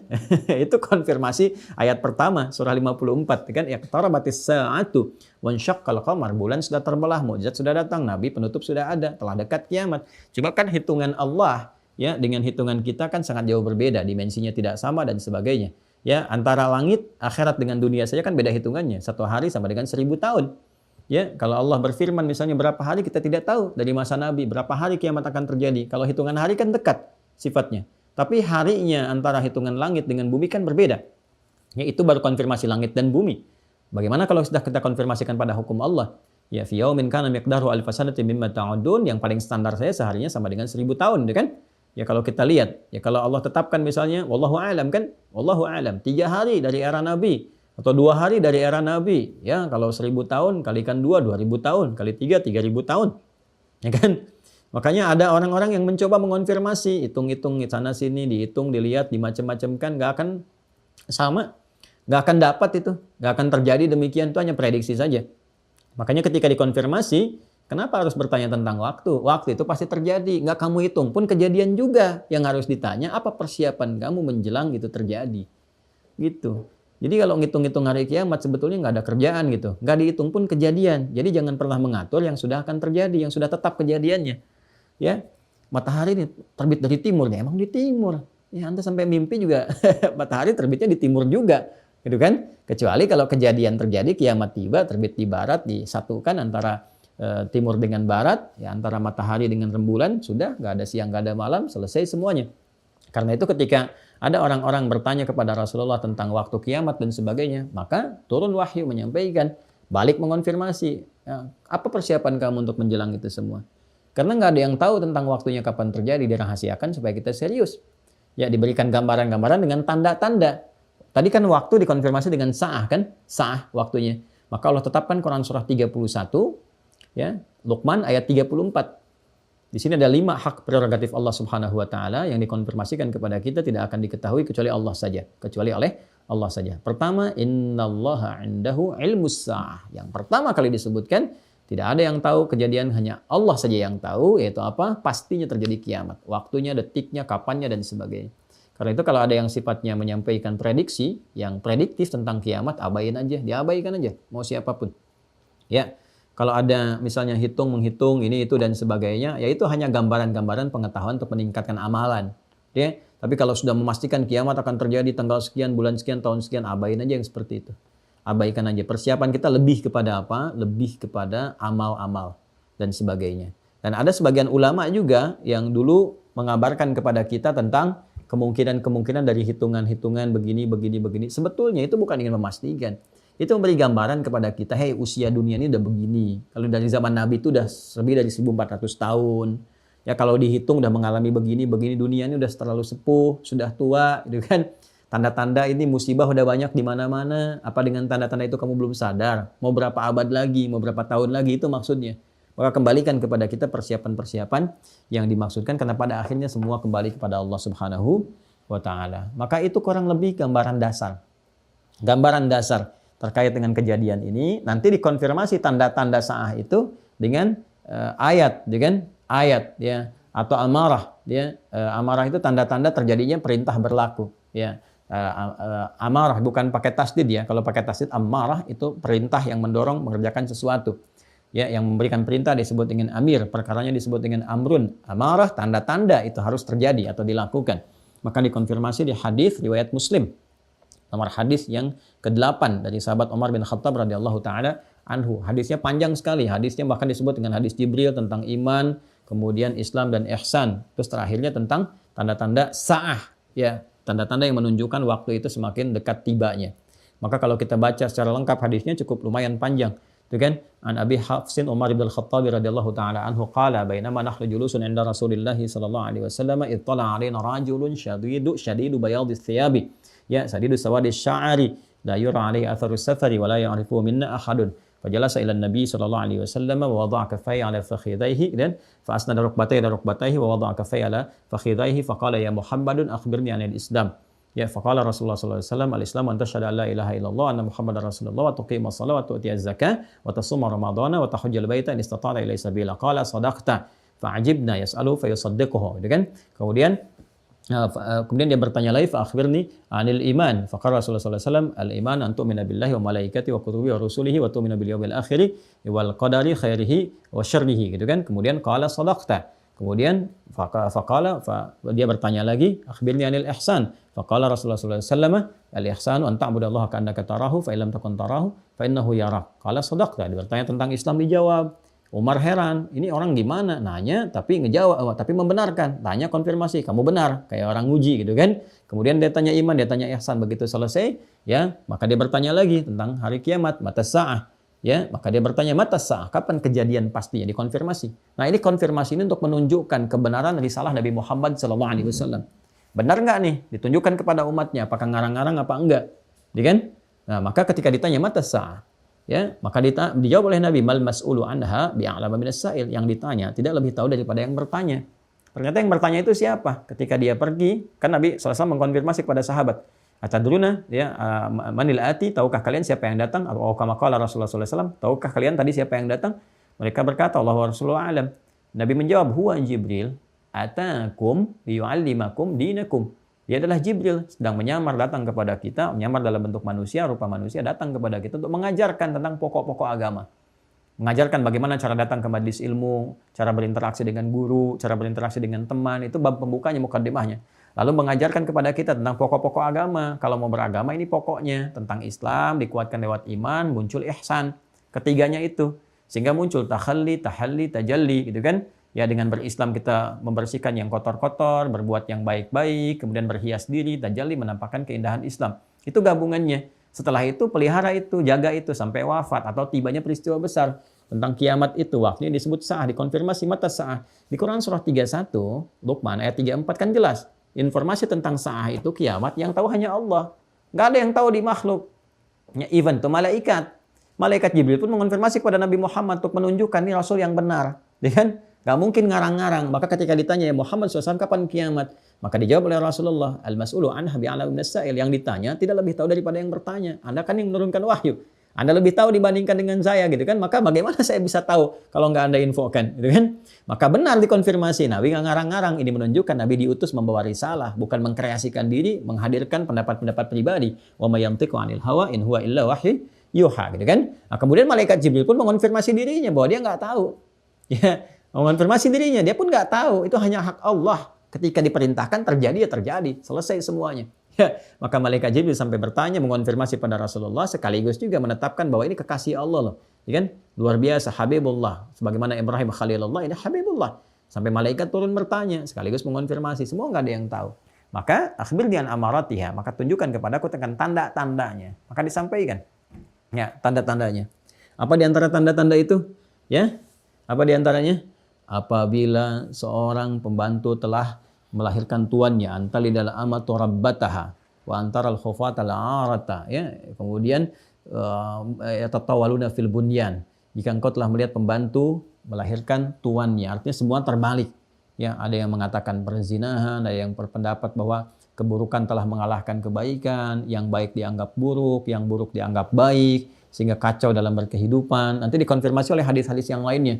Ya, seperti zina sudah di mana-mana, dianggap biasa, seks bebas itu dianggap biasa. Bahkan nanti ada tiba masanya bahwa kegiatan itu saking biasanya dilakukan di berbagai tempat, seperti binatang saja dan sebagainya, sampai orang berkata, apa nggak ada tempat lagi yang lain untuk yang begituan gitu, dan sebagainya. Nah, itu udah tanda-tanda. Alhamdulillah kita masih dilindungi, ya, masih kita mencoba membuat undang-undang anti perzinahan. Makanya kalau ada yang mencoba untuk menghadirkan legalisasi hal-hal yang dilarang, ya seperti perzinahan macam-macam yang mengundang banyak madarat dan musibah. Ingat, itu melahirkan musibah tuh. Ya, di antara virus-virus kan HIV dan sebagainya itu kan dari perilaku penyimpangan-penyimpangan demikian tuh. Makanya kita betul-betul harus ketat tuh. Yang seperti itu kita tolak, kita jauhkan dan sebagainya. Ya, karena membuat kekacauan dalam kehidupan.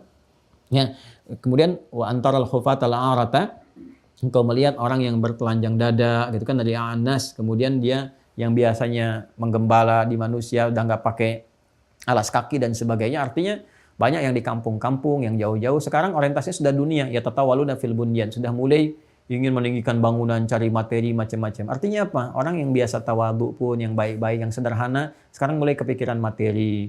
Ya, mulai sekarang orientasinya sudah carilah materi. Mudah ke handphone, sudah ke ini, sudah ke itu, sudah ke gaya, sudah ke tampilan sehingga lupa dengan ibadah, ya kan? Yang dari jauh-jauh yang tadinya padang pasir, kehidupan sederhana, sekarang di padang pasir dibikin istana, ya sudah naikin begini, begitu, sudah lomba-lomba, di sini menara tinggi, sini bikin tinggi lagi.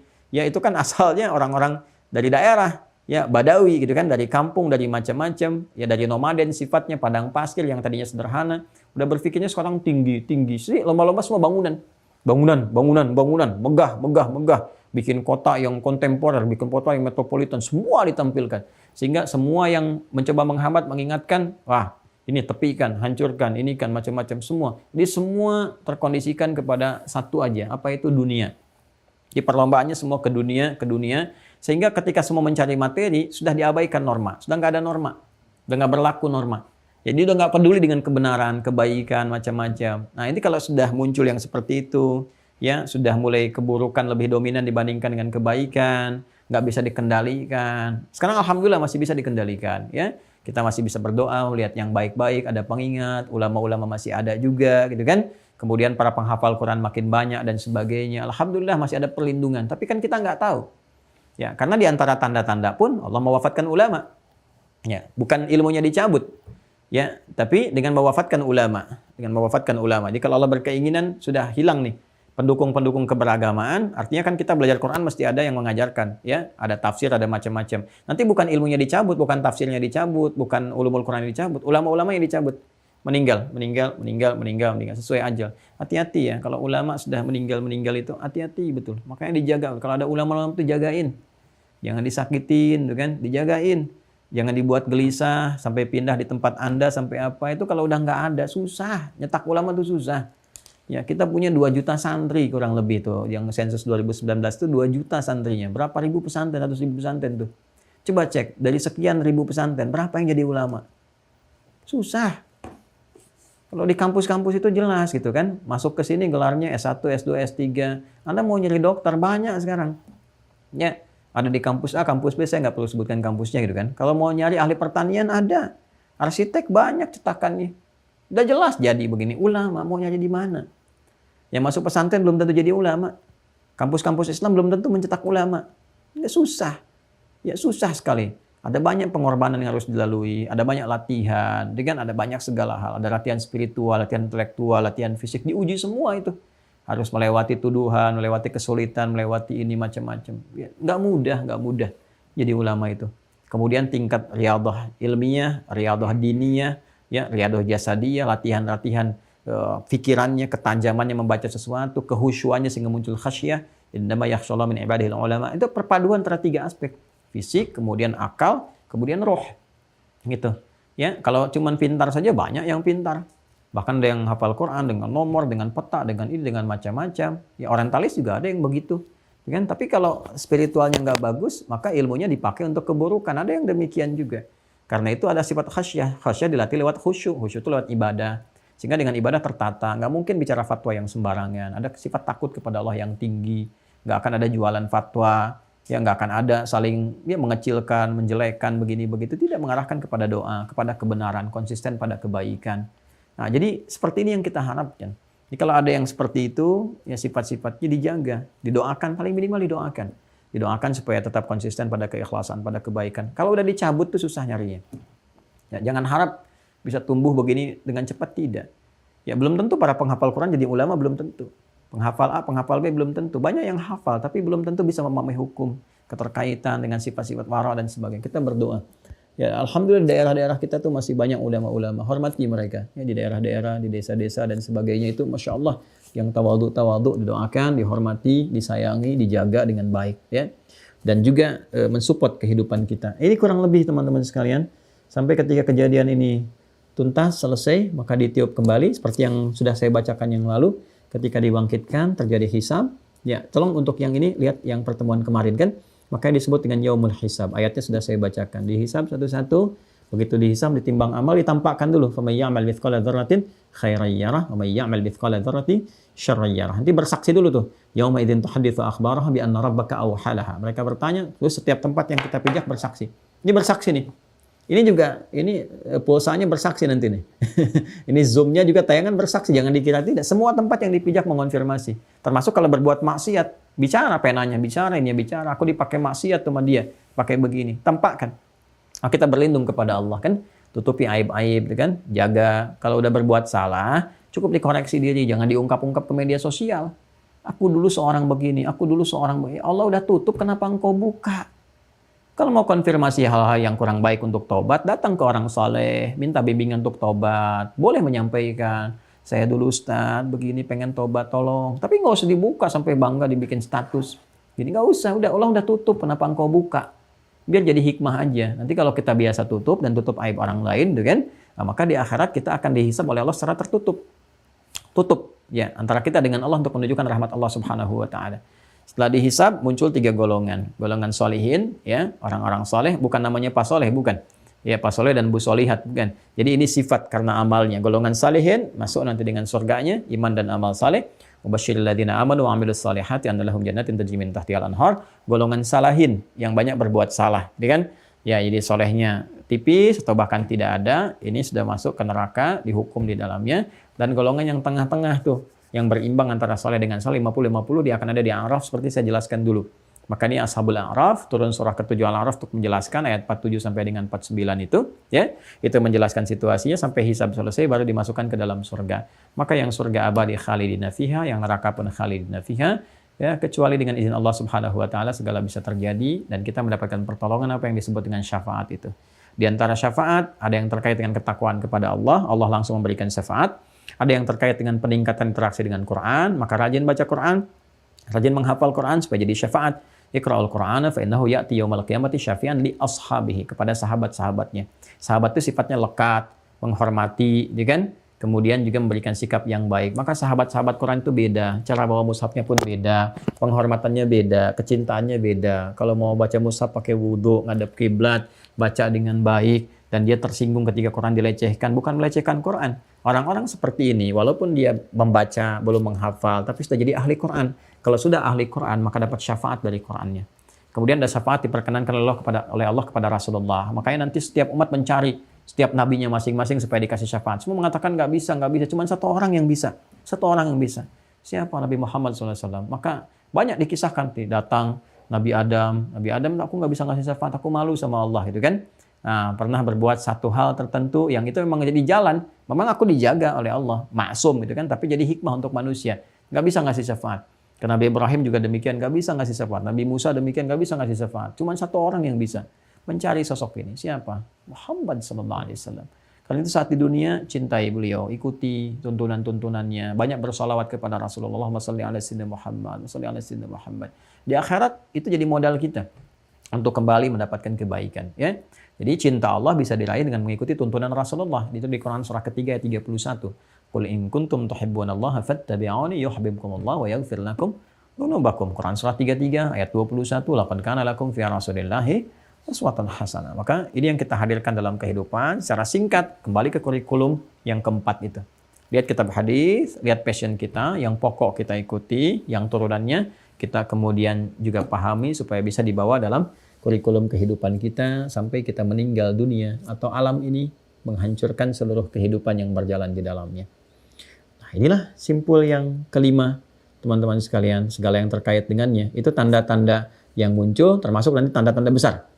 Ya, min asyratis sa'ah, yang tanda-tanda besar yang mensyaratkan terjadinya kiamat yang besarnya. Seperti matahari terbit dari barat, kan? Kemudian turunnya Imam Mahdi, dan Allah kemudian berkenan menghidupkan Nabi Isa alaihissalam, Yesus Mesias, untuk mengonfirmasi tuduhan yang disampaikan kepadanya. Maka dikonfirmasi saat di dunia, sehingga jelas saat di akhirat, dan terbebas dari tuduhan-tuduhan bahwa beliau dipertuhankan dan sebagainya. Jadi semua punya mukjizatnya masing-masing. Sangat mudah bagi Allah menghidupkan, mewafatkan kembali. Setelah itu terjadi kemudian kiamat. Kan Nabi Isa juga dengan izin Allah bisa menghidupkan yang mati dengan izin Allah. Seperti Nabi Ibrahim demikian. Nabi Musa demikian, dihidupkan sementara waktu, mengklarifikasi. Kisah di Al-Baqarah kan begitu saat zaman Nabi Musa. Ya kan? Dari bagian sapi tertentu dipukulkan ke mayit, bangun, mengonfirmasi aja. Mengonfirmasi sesuatu terjadi, setelah itu meninggal lagi. Selesai kan? Ya, menjelaskan, ini pembunuh saya, si fulan, ketahuan pembunuhnya. Setelah itu meninggal lagi. Nabi Isa juga diberikan kesempatan oleh Allah. Seperti lahirnya juga mukjizat, wafatnya mukjizat, diberikan kesempatan kemudian untuk mengonfirmasi, membenarkan risalah Nabi Muhammad, menghancurkan segala yang dipertuhankannya. Kemudian beliau meninggal dunia kembali kepada Allah. Sebelumnya didahului oleh Imam Mahdi, gitu kan? terjadi besar seperti itu kita harus meyakini akan terjadi semua seperti itu. Ya, setelah habis semuanya, orang-orang soleh habis semua, meninggal semua, yang durhaka, kufur, sebagainya dihancurkan alam semua. Jadi hati-hati, kita nggak usah menunggu matahari terbit dari barat. Sampai tiap hari liatin dari barat belum, ya nggak usah. Siapkan aja amalan kita yang baik-baik menuju itu semua, dan harus paham tentang seni berkehidupan. Supaya dengan paham seni berkehidupan ini, kita bisa menjalani dengan kesenangan, keindahan, kenyamanan, kebaikan, tidak larut dalam kesedihan. Oh, kalau ini luput dari kita, wajar lah. Emang ada ketentuan begitu. Oh, kalau dapat ini nggak berlebihan, emang harusnya saya dapat. Nah, itu ada rumusnya. Di mana rumusnya didapatkan? Hanya ada di simpul yang keenam. Karena itu nanti insya Allah kita akan lanjutkan pertemuan berikutnya pada simpul yang keenam untuk seni menata kehidupan. Sehingga kalau sudah paham cara menata hidup, ikuti bimbingan sampai dengan wafat, dapatkan support malaikat, lihat ketentuan dalam kitab, maka penyembahan kepada Allah akan jadi sempurna dan pengesaannya akan jadi paripurna. Tinggal kita nunggu hisab sampai kehidupan kita yang abadi, damai, bahagia, dan sejahtera. Demikian pertemuan hari ini, semoga bermanfaat, semoga dirahmati Allah. Mohon maaf kalau ada kekurangan, kalau ada kesalahan ditepikan saja, dan semoga semua itu diridhai oleh Allah Subhanahu wa taala. Allahumma taqabbal minna innaka antas samiul alim wa tub alaina innaka antat tawwabur rahim. Rabbana atina fid dunya hasanah wa fil akhirati hasanah wa qina adzabannar. Wa sallallahu ala sayyidina Muhammad wa ala alihi wa sahbihi ajma'in wa akhiru da'wana subhanakallahumma wa bihamdika nashhadu an la ilaha illa anta nastaghfiruka wa natubu ilaik walhamdulillahi rabbil alamin. Assalamualaikum warahmatullahi wabarakatuh.